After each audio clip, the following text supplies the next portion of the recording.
सदाशिवसमारम्भां शङ्कराचार्यमध्यमां श्रीभारतीतीर्थपर्यन्तां वन्दे गुरुपरम्पराम्.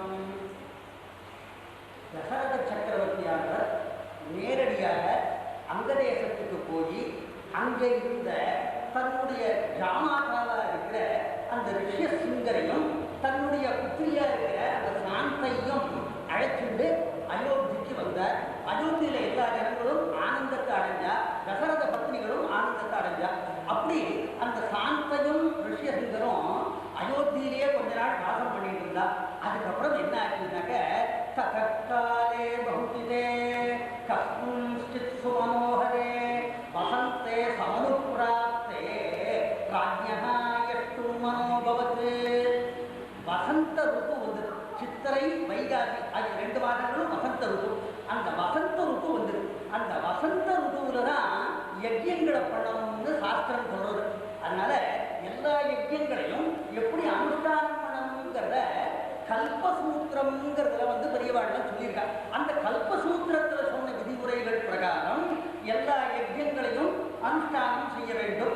ஏன் அப்படின்னாக்க யஜ்யோவை விஷ்ணுன்னு ஸ்ருதி சொல்லியிருக்கும். அதாவது பகவான் விஷ்ணு இருக்காரே, அவர் வந்து யஜ்யஸ்வரூபின்னு சொல்லியிருக்கு. அதனால எல்லா யஜ்யங்களையுமே அந்த வசந்த ருத்துவில தான் பண்ண ஆரம்பிக்கணும். இந்த எல்லா யஜ்யங்கள்லையும் இந்த அஸ்வமேத யஜ்யம்ங்கிறது ரொம்ப விசேஷம். இந்த அஸ்வமேத யஜ்யத்தை பண்றதுக்கு க்ஷத்ரியாளுக்கு மட்டும்தான் அதிகாரம். அதுவும் சாதாரண க்ஷத்ரியன் கூட இந்த அஸ்வமேத யஜ்யத்தை பண்ணக்கூடாது. யார் பண்ணலாம்னாக்க ஸ்மிருதிகள் சொல்லிட்டோம். ராஜசார்வௌமோஸ்வமேதே நஜகதே. யார் ஒருத்தன் சக்கரவர்த்தியா இருக்கானோ அவன்தான், சமஸ்த பூமண்டலத்துக்கும் அதிபதியாக இருக்கிறவன் தான் இந்த அஸ்வமேத யஜ்யத்தை பண்ணணும்னு ஸ்மிருதிகள் சொல்லிட்டோம். இந்த அஸ்வமேத யஜ்யத்தை பண்றதுனால என்ன பலன்னு சொன்னாக்க, சர்வம் பாத்மானம் தரதி தரதி பிரம்மஹத்யாம் யோஸ்வமேதே நயஜதேன்னு ஸ்ருதி வாக்கியம். இந்த அஸ்வமேத யஜ்யத்தை ஒருத்தர் பண்ணினார்னாக்க பிரம்மஹத்யாதி சகல தோஷங்களும் நிவர்த்தியாகுதுன்னு ஸ்ருதி சொல்லியிருக்கு. அதனால அப்படிப்பட்ட வசந்த ருது வந்தது. அதை தசரதர் பார்த்தார். இவருக்கு அஸ்வமேத யஜ்யம் பண்ணணுங்கிற அந்த சங்கல்பத்தினால்தான் ரிஷ்யசங்கரையே அழைச்சிட்டு வந்திருக்கார். அதனால அந்த வசந்த ருது வந்த உடனே இந்த அஸ்வமேத யஜ்யத்தை ஆரம்பிக்கணும்னு தீர்மானம் பண்ணினார். இந்த அஸ்வமேத யஜ்யத்தை எப்படி ஆரம்பிக்கணுங்கிறத பத்தி இந்த ஸ்ரீமத் ராமாயணத்திலையும் ரொம்ப அழகா சொல்லியிருக்கு. கல்பசூத்திரத்திலையும் பல சூத்திரங்கள்ல எப்படி இந்த அஸ்வமேத யஜ்யத்தை அனுஷ்டானம் பண்ணணும்னு சொல்லியிருக்கு. அதுல முதல் சூத்திரம் எப்படி இருக்குன்னா, அபதாதீன் சமாதகந்தியா சுப்பிரமணியாயான்னு ஒரு வாக்கியம், ஒரு விதி வாக்கியம். இந்த அஸ்வமேத யஜ்யத்துல மொத்தம் எத்தனை ரித்விக்குகள் இருக்கா அப்படின்னாக்க, சமஸ்தாக சோடசத்விஜகான்னு பின்னால வால்மீகியே சொல்றார். அதனால மொத்தம் 16 ரித்விக்குகள் இந்த அஸ்வமேத யஜ்யத்துல இருப்பாங்க. அந்த 16 ரித்விக்குகளும் யார் யாருன்னாக்க, பிரம்மா, போதா, அத்வரியோ, உத்காதா, இவ 4 பேரும் பிரதான ரித்விக்குகள்.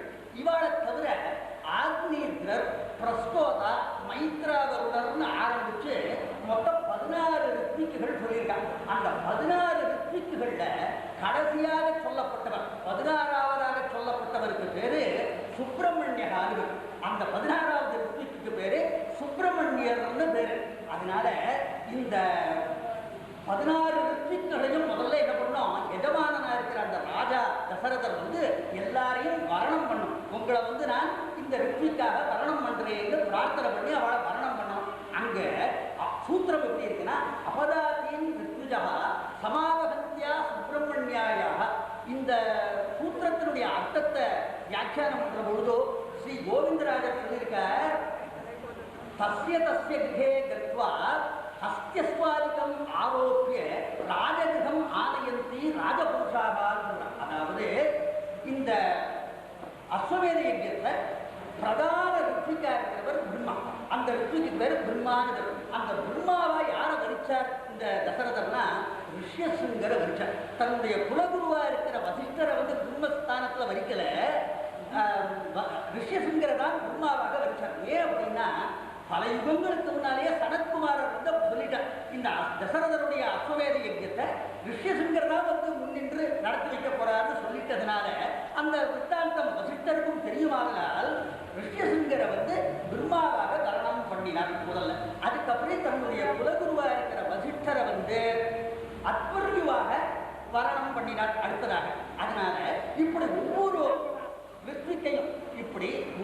ரித்விக்கையும் முதல்ல வரணம் பண்ணணும். அப்படி ஒவ்வொரு ரித்விக்கையும் வரணம் பண்ணும்போது என்ன பண்ணணும்னா அவாவாளுடைய கிரகத்துக்கு ராஜா தன்னுடைய ராஜபுருஷர்களை அனுப்பணும். மந்திரிகளையும் மற்ற ராஜபுருஷர்களையும் அந்தந்த ரித்விகளுடைய கிரகத்துக்கு அனுப்பணும். அவளுடைய கிரகத்துக்கு அனுப்பிச்சு ஹஸ்தியஸ்வாதிகம் ஆரோக்கிய அவளை வந்து தன்னுடைய அரண்மனைக்கு சாதாரணமாக கூட்டிட்டு வரக்கூடாது, யஜ்ஞசாலைக்கு சாதாரணமாக கூட்டிட்டு வரக்கூடாது. அவளை யானைகள்லையோ குதிரைகள்லையோ ஏற்றி பவனி வரும்படியாக பண்ணி அவளை கௌரவமாக அந்த ரித்விகளை அந்த யஜ்ஞசாலைக்கு அழைச்சிட்டு வரணும்னு சாஸ்திரம். இது மாதிரி எது வரைக்கும் பண்ணணும்னா அபதாத்தின் ரித்விஜ சமாவகந்தியா சுப்பிரமணியாயா அந்த சுப்பிரமணியாங்கிற அந்த 16வது ரித்விக்காக அவரை வர்ணம் பண்ற வரைக்கும் இந்த மாதிரி ஒவ்வொரு ரித்விக்கையா அவளுடைய கிரகத்துல போய் அவளை கௌரவமாக அவளை அந்த அஸ்வமேத யஜ்ஞசாலைக்கு அழைச்சிட்டு வரணும்னு சாஸ்திரம் சொல்லிச்சு. அதுக்கப்புறம் இந்த அஸ்வமேத யஜ்ஞத்தை என்னைக்கு ஆரம்பிக்கணும் அப்படின்னு சொல்லியிருக்காங்க. சித்திர மாசம் பௌர்ணமி தினத்தன்று இந்த அஸ்வமேத யஜ்ஞத்தை ஆரம்பிக்கணும்னு சொல்லுங்க. சைத்யாம் பௌர்ணமாஸ்யாம் பிராதரஸ்வமேதேன யக்ஷ்யே சங்கல்பிய சாங்கிரகண்யேஷ்யா யஜதேன்னு ஸ்ருதி வாக்கியம். அதாவது சித்திர மாதம் பௌர்ணமி அன்னைக்கு யார் எஜமானரோ அந்த தசரத சக்கரவர்த்தி தன் பத்திரிகளோடு சேர்ந்து இந்த அஸ்வமேத யஜ்ஞத்தை நான் ஆரம்பிக்கிறேன், உபக்கிரமம் பண்றேங்கிறதாக சங்கல்பம் பண்ணிக்கணும். அப்படி சங்கல்பம் பண்ணிட்டு அன்றைய தினம் சாங்கிரகணின்னு ஒரு யாகம், சாங்கிரகணின்னு ஒரு இஷ்டி, அந்த சாங்கிரகணிங்கிற அந்த இஷ்டியை வந்து அன்னைக்கு பண்ணணும். சித்திர மாதம் பௌர்ணமி அன்னைக்கு அந்த சாங்கிரகணி இஷ்டியை பண்ணணும். அந்த சாங்கிரகணி இஷ்டி பண்ணினதுக்கு அப்புறம் அடுத்த நாளைக்கு என்ன பண்ணணும்னா அந்த அஸ்வமேத யஜ்ஞத்துல கடைசியில ஒரு வருஷ காலம் கழிச்சு ஒரு அஸ்வத்தை ஒரு குதிரையை வந்து பலி கொடுப்பான். அதனால அந்த அஸ்வத்தை என்ன பண்ணணும்னா அடுத்த நாளைக்கு அதை திக்விஜயத்துக்கு அனுப்பணும். அந்த திக்விஜயத்துக்கு அனுப்புற பொழுது துவாரசாரத்தி ரசனா பவதி அந்த குதிரையை திக்விஜயத்துக்கு அழைச்சிட்டு போற போது அதை ஒரு கயத்தினால கட்டி தானே அழைச்சிட்டு போனோம். அதனால சாதாரண கயத்தினால அந்த குதிரையை கட்ட மாட்டான். அந்த குதிரையை கட்டுறதுக்கு முஞ்சி புல்லுனாலான ஒரு கயர், மவுஞ்சின்னு முஞ்சி புல்லுனாலான ஒரு கயர் இருக்கும். அந்த கயத்தினாலதான் அந்த அஸ்வத்தை வந்து கட்டி திக்விஜயத்துக்கு அனுப்புவார். அந்த கயறு இருக்கும் இல்லையோ, அந்த அஸ்வத்தை கட்டுற கயறு இருக்கும் இல்லையோ, அது எவ்வளவு நீளம் இருக்கணும் அப்படின்னாக்க துவாதசாரத்னி ரசனா பவதி. ஒரு அரத்னிங்கிறது வந்து 24 அங்குலம் அல்லது 2 அடி. அப்போ 12 அரத்னிங்கிறது 12 2 24 அடி. அப்ப 24 அடி நீளம் உள்ள ஒரு கயத்தினால அந்த குதிரையை வந்து கட்டி திக்விஜயத்துக்கு அனுப்புவான்.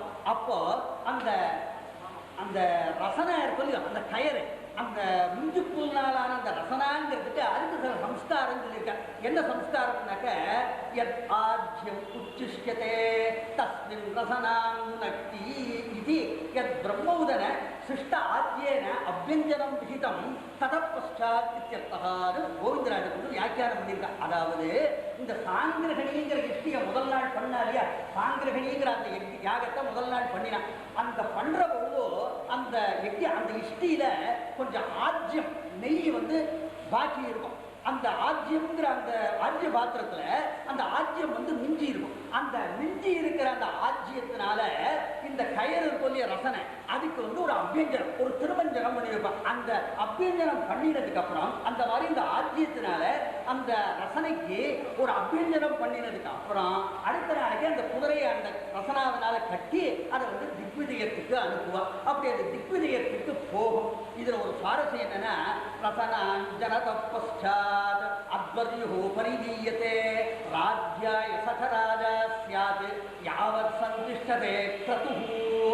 இந்த ரசனைங்கிற அந்த கயத்தை அபியஞ்சனம் பண்ணிட்டாரு, சும்மா ஆஜ்ய திரவியத்தினால அபியஞ்சனம் பண்ணிட்டானா அன்னியிலேருந்து அந்த தசரத சக்கரவர்த்தி ராஜா இருக்காரோ இல்லையோ அவருக்கு ஒரு விதமான பவரும் கிடையாது. ராஜாங்கத்தில் அவருக்கு பவரே கிடையாது. அவரோட பவர் முழுக்க யாருக்கு வந்துரும்னா அத்வர்யுவா இருக்கிற வசிஷ்டருக்கு அவ்வளவு பவரும் வந்துடும். அதனால அது ஒரு விசேஷம். அதனால இப்ப தசரத சக்கரவர்த்திக்கு பவர் எல்லாம் பவர் யாருக்கு வந்துருக்கோ அத்வரிய ஸ்தானத்தில் இருக்கிற குலகுருவா இருக்கிற வசிஷ்டருக்கு ராஜாவுடைய பொறுப்பு கடமை பவர் எல்லாம் அவருக்கு வந்துடுறது. அதனால அப்படி பண்ணி அந்த கயத்தினால அந்த அஸ்வத்தை கட்டி அதை திக்விஜயத்துக்கு அனுப்புவோம்.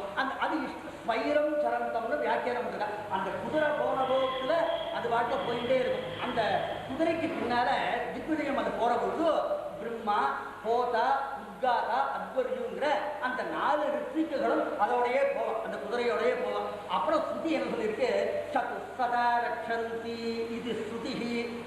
அந்த ஒவ்வொரு ரித்விக்கும் போராடலையும் ஒவ்வொரு ரித்விக்கும் பின்னால பக்கபலமாக 100 ராஜபுத்திரர்கள் பின்னாலேயே போவோம். அவளை பந்தோபஸ்து பண்ணிட்டு 100 ராஜபுத்திரர்கள் அவ பின்னாலேயே போவோம். அப்படி அந்த அஸ்வமானது 1 வருஷ காலம் திக்விஜயம் பண்ணிட்டு போயிட்டே இருக்கும். அப்படி போற பொழுதோ யாராவது சத்ரு ராஜாக்கள் இந்த குதிரையை பிடிச்சி கட்டுறதுக்கு முயற்சித்தானா அவனோட யுத்தம் பண்ணி அந்த ராஜாவை ஜெயிக்கணும். இந்த வீரர்கள் அந்த ராஜாவை யுத்தத்துல ஜெயிக்கணும். அது மட்டும் இல்லை, அந்த அஸ்வம் போற வழியில எங்கேயாவது அது மூத்ரோத்சர்ஜனம் பண்ணிச்சுன்னா அந்த இடத்துல ஒரு தடாகத்தை நிர்மாணம் பண்ணணும். அது எங்கேயாவது அந்த அஸ்வமானது மல விசர்ஜனம் பண்ணிச்சுன்னா அந்த இடத்துல ஒரு தேவாலயத்தை நிர்மாணம் பண்ணணும். அதனால இந்த அஸ்வமேத யஜ்யத்தை பண்றதுங்கிறது ரொம்ப சமசாத்தியமான ஒரு காரியம். அதனால அப்படிப்பட்ட ஒரு காரியத்தை சித்திர மாசம் பௌர்ணமி தினம் வந்தபோது இதை ஆரம்பிச்சாரு வால்மீகி மகர்ஷி வர்ணனம் பண்ணினார். அதுக்கப்புறம் சொன்னார், புனப்பிராப்தே வசந்தே பூர்ணஹா சம்வத்சரோ பவது பிரசவார்த்தம் கதோயஷ்டும் ஹயமேதேன வீரியவான். இப்படி அந்த அஸ்வமானது திக்விஜயம் பண்ணிட்டே வந்தது. இந்த இடத்துல வால்மீகி ஸ்லோகத்தில் என்ன இருக்க, புனப்பிராப்தே வசந்தேது பூர்ணஹா சம்வத்சரோ பவது, 1 வருஷம் பூர்த்தியாயிடுச்சுன்னு ஸ்லோகத்தில் வால்மீகி இருக்கிறார். இங்க திலக வியாக்கியானம் எப்படின்னாக்க, அத்திர திரிம்சத் தினாத்மக சாவன மாச பரிச்சின்னோ வத்சரஹா. வால்மீகி 1 வருஷம் பூர்த்தி ஆயிடுதுன்னு சொன்னா கூட இந்த இடத்துல அந்த 1 வருஷம்ங்கிறதுக்கு என்ன அர்த்தம்னாக்க, 1 வருஷத்துல 30 மாசம் குறைவுன்னு அர்த்தம். அதாவது 11 மாசம் பூர்த்தியாச்சுன்னு தான் அர்த்தம் பண்ணணும்னு திலக வியாக்கியானத்தை சொல்லிருக்காங்க. ஏன் அப்படின்னாக்க, இந்த அஸ்வமேத யஜ்யத்தை எப்ப பண்ணணும்னா சித்திர மாதம் பௌர்ணமி இருக்கு இல்லையா, அந்த சித்திர மாதம் பௌர்ணமியில ஆரம்பிச்சிருக்கா, அதை முடிக்கணும் அடுத்த சித்திர மாதம் பௌர்ணமி அன்னைக்கு முடிக்கணும். அதனால 1 வருஷம் ஆயிடுச்சுன்னு சொன்னதுனால என்ன அர்த்தம்னா 11வது பௌர்ணமி வந்ததுன்னு அர்த்தம். எந்த 11வது பௌர்ணமி? சித்திர மாதம் பௌர்ணமி ஆரம்பிச்சதுனால பங்குனி மாதம் பௌர்ணமி வர வரைக்கும் இந்த அஸ்வமானது திக்விஜயம் பண்ணிட்டே இருந்தது. அங்கு கோவிந்தராஜர் வியாக்கியானம் பண்ணியிருக்கார், அத ஏகாதச மாசாதூர்வம் தம் சதஸ்யாக சமானிய ஆஸ்வத்தே விரஜே பக்னந்தி. அதாவது சித்திரமாதம் பௌர்ணமிக்கு அடுத்த நாளைக்கு இது திக்விஜயத்துக்கு போக ஆரம்பிச்சது இல்லையா. அந்த அஸ்வம் 11 மாதம் பூர்த்தியாச்சு. எப்போ அப்படின்னா பங்குனி மாதம் பௌர்ணமி வந்த உடனே அந்த 11 மாதம் பூர்த்தியாகும். அந்த 11வது பௌர்ணமி பங்குனி மாதம் பௌர்ணமி வந்த உடனே அதுக்கப்புறம் என்ன பண்ணுவாரா, இந்த ராஜபுத்திரர்கள் எல்லாரும் அந்த அஸ்வத்தை திரும்ப தங்க ஊருக்கு கொண்டு அந்த அஸ்வசாலை குதிரைகளை கட்டுற இடம் சொல்லி அந்த இடத்துல கொண்டு அதை கட்டிடுவான். அப்போ அந்த 11வது பௌர்ணமிக்கு அப்புறம் அஸ்வமானது சொந்த ஊருக்கு அது திரும்பி வந்துடும். அப்போ அந்த பங்குனி மாசத்துல அந்த பௌர்ணமியும் போது அஸ்வம் திரும்பி வந்துடுறது, யஜ்யசாலைக்கு வந்துடுறது. அதுக்கப்புறம் அந்த பங்குனி மாசம் ஒரு அமாவாசை ஒரு மொழியா அதுதான் அந்த பங்குனி மாசம் அமாவாசைனா அந்த சம்வத்சரத்துக்கு கடைசி அமாவாசை. அந்த அமாவாசை அன்னைக்கு இந்த அஸ்வமேத யஜ்யத்தை பண்றதுக்கு ராஜா ஆரம்பிக்கணும். அந்த பங்குனி மாத அமாவாசையில இதை ஆரம்பிச்சாருனாக்க அதுக்கப்புறம் சித்திர மாத பௌர்ணமி அன்னைக்கு அது பூர்த்தி ஆகிடும்ங்கிறதாக தாற்பயம். அதனால அங்க சூத்திரம் எப்படி இருக்குன்னா, சம்வத்சரஸ்யாஸ்யது யாந்தி மாமாவாஸ்யா விதேயாம் விஹதீக்ஷணியம். அதாவது இந்த சம்வத்சரத்தினுடைய கடைசி அமாவாசை பங்குனி மாத அமாவாசை அன்னைக்கு அந்த எஜமானனா இருக்கிற தசரதர் தன் பத்னிகளோடு சேர்ந்து யஜ்ய தீட்சையை வகிக்க ஆரம்பிக்க வேண்டும்ங்கிறதாக சூத்திரம் சொல்றது. அதனால அந்த பங்குனி மாத அமாவாசை அன்னைக்கு அதை சங்கல்பத்தை பண்ணணும்னாக்க குதிரை முன்னாலே வந்துடும். அதனால அந்த பங்குனி மாத பௌர்ணமி அன்னைக்கு அந்த அஸ்வமானது திரும்பி வந்துடும்ங்கிறதாக சொன்னான். அதனால அப்படி 11 மாதம் பூர்த்தியான பிறகு புனப்பிராப்தே வசந்தே பூர்ணஹா சம்வத்சரோ பவது பிரசவார்த்தம் கரோயஷ்டும் ஹயவேதேன வீரியவான். அப்போ அந்த பங்குனி மாதம் அமாவாசை வரப்போற சமயம். அப்போ வசிஷ்டர் என்ன பண்ணினார், மந்திரிகளுக்கெல்லாம் உத்தரவு போட்டார். வசிஷ்டர் பிராமணாவசதாச்சைவ கர்த்தவ்யாக சதசஸ்துவாக பக்ஷ்யான்ன பானைர்பகுபிஹி சம்வேதாः சுனிஷ்டிதாः ததா பௌரஜனஸ்யாபி கர்த்தவ்யாக பகுவிஸ்தராः ஆகதானாம் சுதூராச்ச பார்த்திவானாம் பृथक् पृथक् धातव्यमन्नं विधिवते सत्कृत्य न सुलीलया सर्वे वर्णा यथा भूजां प्राप्नुवन्ति सुसत्कृताः न कावज्ञा प्रयोक्तव्या कामक्रोधवसादपि यज्ञकर्मसु ये व्यग्राः पुरुषाः शिल्पिनस्तथा यथा सर्वं सुविदितं न किञ्चित् परिहीयते तथा भवन्तः कुर्वन्तु प्रीतिस्निग्धेन चेतसा. ஏன்னா இப்போ ராஜாங்கத்தினுடைய அதிகாரம் முழுக்க வசிஷ்டர் கையில் இருக்கு. அதனால அவர் தான் உத்தரவு போட முடியும், தசரதர் உத்தரவு போட முடியாது. அதனால வசிஷ்டர் உத்தரவு போட்டார். என்ன சொன்னார்னா மந்திரிகிட்ட, எல்லா தேசத்து ராஜாக்களையும் அழைச்சிட்டு வாங்கோ, இந்த அசுவேத யுத்தத்தை பார்க்கறதுக்கு எல்லா தேசத்து ராஜாக்களுக்கும் அழைப்பு விடுங்கோ அப்படின்னு சொல்லிட்டு சுமந்திரங்கிற தன்னுடைய மந்திரிகிட்ட என்ன பண்ணினா, மிதிலாதிபதியா இருக்கிற அந்த ஜனக மகாராஜன் இருக்காரு, அவரை மட்டும் நீ நேர போய் கூட்டின்னு வந்துரு அப்படிங்கிறதாக அவரை மட்டும் நேர போய் அழைச்சிட்டு வரும்படியா சொன்னார். அப்ப சொன்ன எல்லா தேசத்து ராஜாக்களும் வரப்போறா, அதனால எல்லா தேசத்து ராஜாக்களும் வரதுனால அவ எல்லாருக்கும் தங்குறதுக்கு வேணுங்கிற வசதிகளை பண்ணி வைக்கணும். அவளுக்கு வேணுங்கிற பட்சணங்கள் அன்னபானங்கள் எல்லாத்தையும் தயார் பண்ணி வைக்கணும். ராஜாக்களுக்கெல்லாம் அப்படி அதிக சத்காரம் பண்ணா அவளை நன்னா விவரிச்சுக்கணும். அதே மாதிரி அனாபூதோ அத்வரம் கச்சேதுன்னு சாஸ்திரம். அதாவது ஒரு யாகம் ஒரு இடத்துல நடக்குதுன்னா அந்த யாகத்துக்கு நம்மளை கூப்பிட்டாதான் நம்ம போகணும்னு நினைக்கப்படாது, நம்ம கூப்பிடாமே அந்த யாகத்துக்கு போகணும்னு சாஸ்திரம் சொல்றது. அதனால இந்த அசுவேத யஜ்ஞத்தை பற்றி கேள்விப்பட்டு எல்லா தேசத்திலேருந்து இருக்கிற ஜனங்கள் எல்லாரும் வருவா. அந்த எல்லா ஜனங்களும் வந்து தங்கறதுக்கு அவளுக்கு வேணும்படியான வசதிகளை பண்ணி அவளுக்கு பக்ஷணங்கள் அன்னபானங்கள் எல்லாம் அவளுக்கு தயார் பண்ணி கொடுக்கணும். அதே மாதிரி வேத வித்துக்களாக இருக்கிற பிராமணால இந்த அசுவேத யஜ்ஞத்துக்கு வருவா, அவ எல்லாருக்கும் இதே மாதிரி சௌகரியங்கள் எல்லாம் பண்ணித்தரணும். அதனால விசேஷமாக அன்னதானத்தை பண்ணணும். நம்ம அப்படி அன்னதானத்தை பண்ற பொழுது நம்ம தான் எல்லாருக்கும் அன்னதானம் பண்றோங்கிற அந்த கர்வமோ இதெல்லாம் இருக்கப்படாது, அகம்பாவமும் இருக்கப்படாது. அதெல்லாம் இல்லாமல் வந்த எல்லாருக்கும் நம்ம அதிக சத்காரம் பண்றோம், எல்லாருக்கும் நம்ம வந்து அன்னத்தை கொடுத்து அவளை சம்ரட்சணம் பண்றோங்கிற ஒரு வினயபூர்வகமாக அந்த அன்னதானத்தை நம்ம பண்ணணும். அதனால யாரையும் கேவலம் பண்ணிடக்கூடாது, யாரையும் அவமரியாதையா நடத்தக்கூடாதுங்கிறதாக சொல்லி அப்படி உத்தரவு போட்டார். நகாவஜ்ஞா பிரயோக்தவ்யா காமக்ரோத வசாதவி. காமக்ரோதங்களுக்கு வசப்பட்டு யாரையும் நம்ம அவமரியாதை பண்ணிடக்கூடாதுங்கிறதாக உத்தரவு போட்டார் இந்த வசிஷ்டர். அப்படி அவர் உத்தரவு போட்ட உடனே அதே மாதிரி மந்திரிகள் எல்லாம் ஏற்பாடு பண்ணினா. அப்போ தசரத சக்கரவர்த்தி அந்த யஜ்யத்தை பண்றதுக்காக ஆரம்பிச்சாருங்கிறத சொன்னார். दिवसे शुभनक्षत्रे निर्यापो जगदीपतिः ततो वसिष्ठप्रमुखाः सर्व एव द्विजोत्तमाः ऋष्यशृङ्गं पुरस्कृत्य यज्ञधर्मारवंस्तदा यज्ञवाठगताः सर्वे यथा शास्त्रं यथाविधि श्रीमांश्च सखपत्नीभिः राजा दीक्षाम् उपाविशत्.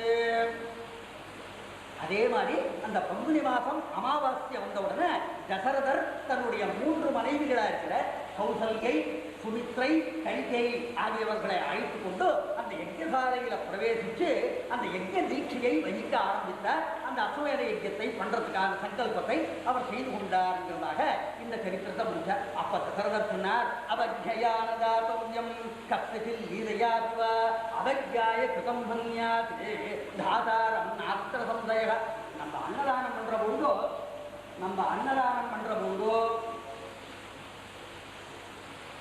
நான் தான் அன்னதானம் பண்றேங்கிற அந்த பாவனையோட நம்ம வந்து அன்னதானம் பண்ணவே கூடாது.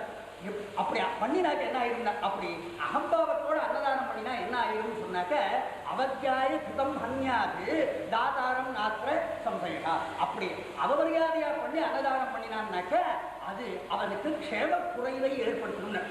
நல்ல பலனை கொடுக்கறதுக்கு பதிலாக அது க்ஷேம குறைவை ஏற்படுத்தணுங்கிறதாக சொல்லி அதனால எல்லாரையும் நன்றாக கவனித்துக் கொள்ளும்போது தசரத சக்கரவர்த்தியும் எல்லாருக்கும் சொன்னார். அப்போ இந்த பங்குனி மாதம் அமாவாசை அன்னைக்கு அது ஆரம்பிச்சது, சித்திர மாத பௌர்ணமி அன்னைக்கு அது பூர்த்தியாக போகுது.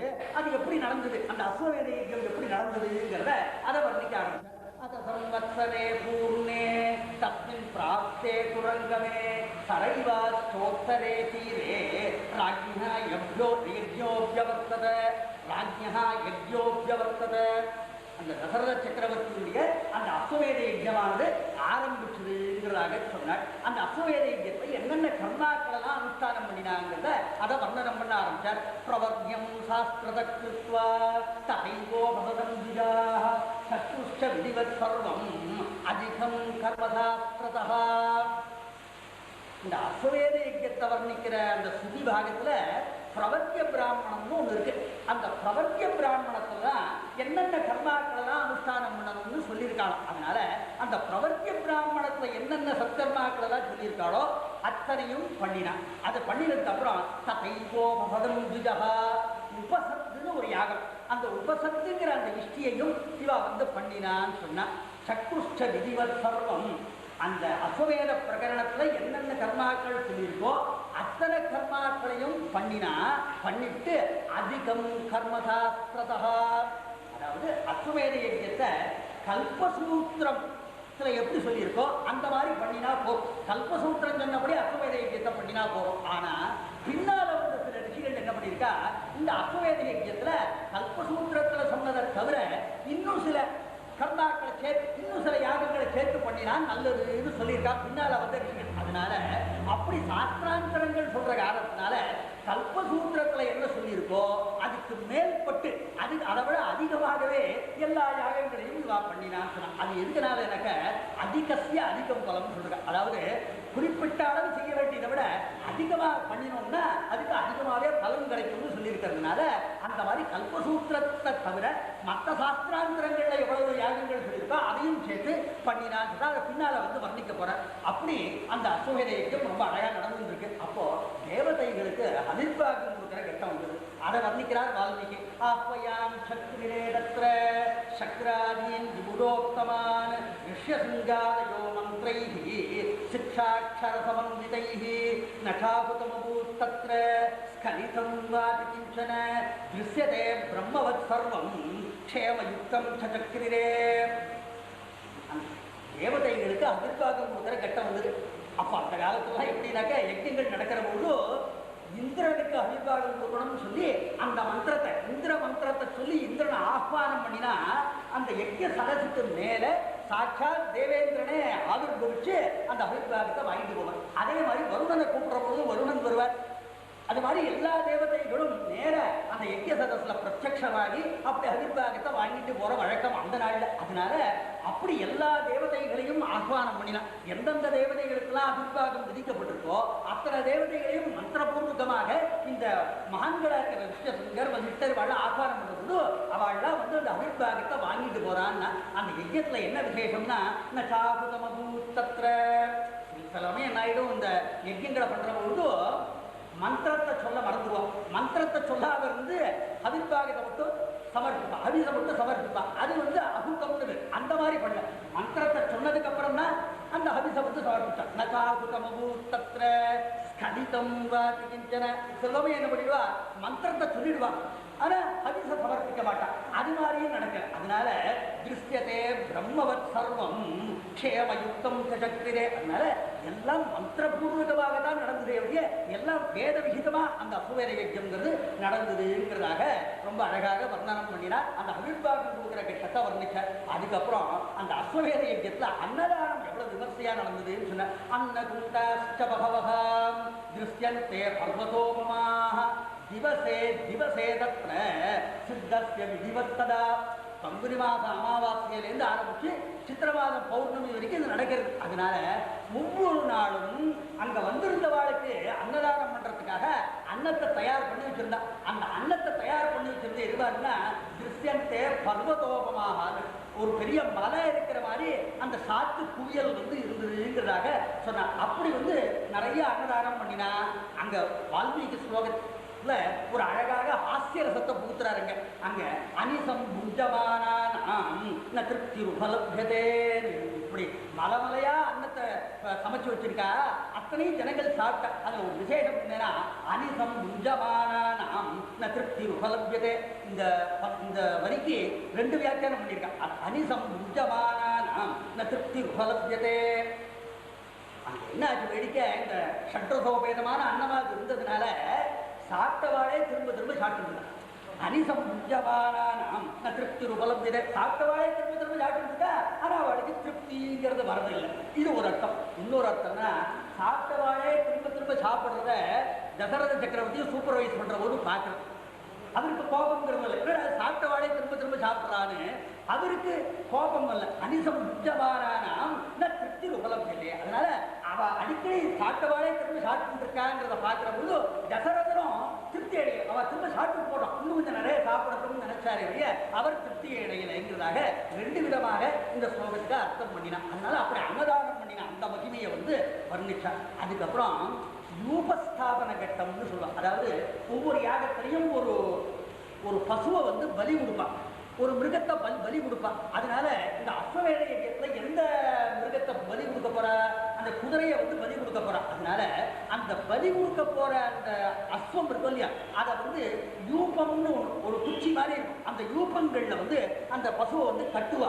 அதுக்கு யூபஸ்தாபனம்னு பேரு. அந்த கட்டம் வந்தது. அதனால இந்த அஸ்வமேத யஜ்ஞத்துல அந்த யூபஸ்தாபன கட்டம் எப்படி இருந்ததுன்னு அதை வர்ணிக்க ஆரம்பிச்ச. பிராப்தே யூபோத்ஸ்ரயே தஸ்மின் ஷட்பைல் வாக்காதிராஸ்ததா தாவந்தோ பில்வசகிதாக பன்னிரஸ்ததாவரே ஸ்லேஷ்மாதகமயஸ்வேகः தேவதாருமயஸ்ததா द्वावेव विहितौ तत्र बाहुव्यस्तपरिग्रहौ एकविंशतियूपाश्च एकविंशत्यरत्नयः वासोभिरेकविंशद्भिः एकैकं समलङ्कृताः आच्छादितास्ते वासोभिः पुष्पैर्गन्धैश्च पूजिताः सप्तर्षयो दीप्तिमन्तः विराजन्ते यथा दिवि.